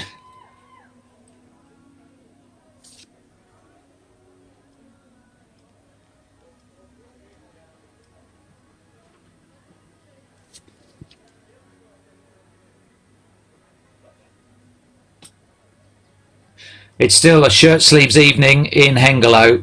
The weather could not have been better. It stayed at around 23 degrees, just slightly clammy at 49-50% humidity. Pacemakers all did a great job. When we think back through the card of 10 races, 800s maybe struggled to get their automatic qualifiers. 1 or 2 of the steeplechase runners will be disappointed, but ever since then, at 1500, 5000. So I think we're going to have a little interview with Gide. I don't know in which language. She's Amharic. The host broadcaster is Dutch. You may be listening in English, but let's see how we do. That's the mandatory shot, isn't it? That's one you'll be seeing, whatever website or publication you tune into. Thanks, by the way, letsrun.com fans. I'm sure the message boards will be on fire about this one, but I hope you enjoyed it. It's a favourable time in the US to have watched what's happening and see how you mark your card for Tokyo as far as the Ethiopian team is concerned. Here we go. This is my time. You just run as fast as possible. You run as fast as possible. Did you know that you were running the world record? Did you know that? Yes, I expected to run the world record and I wrote it. You expected to run it? Yes. So now you have both the world records, 5,000 meters and 10,000 meters. What's next? I think I will try to run the record again. World record again? Beneath the 29? Yes, my world record I will try to 28:56. Oké, nou, we gaan dus de tijd onder de 29 kijken. De volgende wereldrecord. Quite shy. somebody that's so emphatic on the track. She was a little bit diffident there. Of course, speaking in a second language, Josh makes all his athletes learn English. So Hailey and Kenenisa Bakili, it didn't come naturally to them. He sent them to English classes. She may be off there right now, but a very charming manner, and what a way to round off the evening.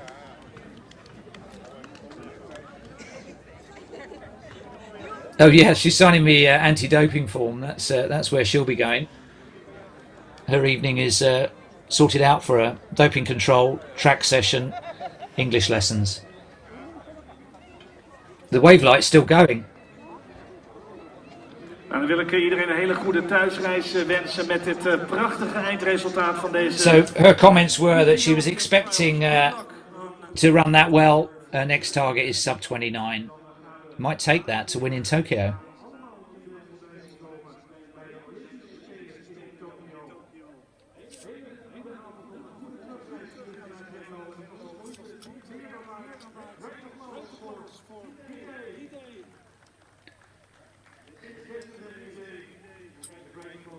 So we're going to wrap up our coverage here from Hengelo. We could hardly have ended on a higher high. It'll be talked about for a long time, but it will be winner takes all in Tokyo at all of these disciplines. Thank you very much for joining us. Thank you to my producer, Sebastian, and all of the team at Global Sports. And thank you to you for tuning in. This is Jeff Whiteman signing off. Have a great evening.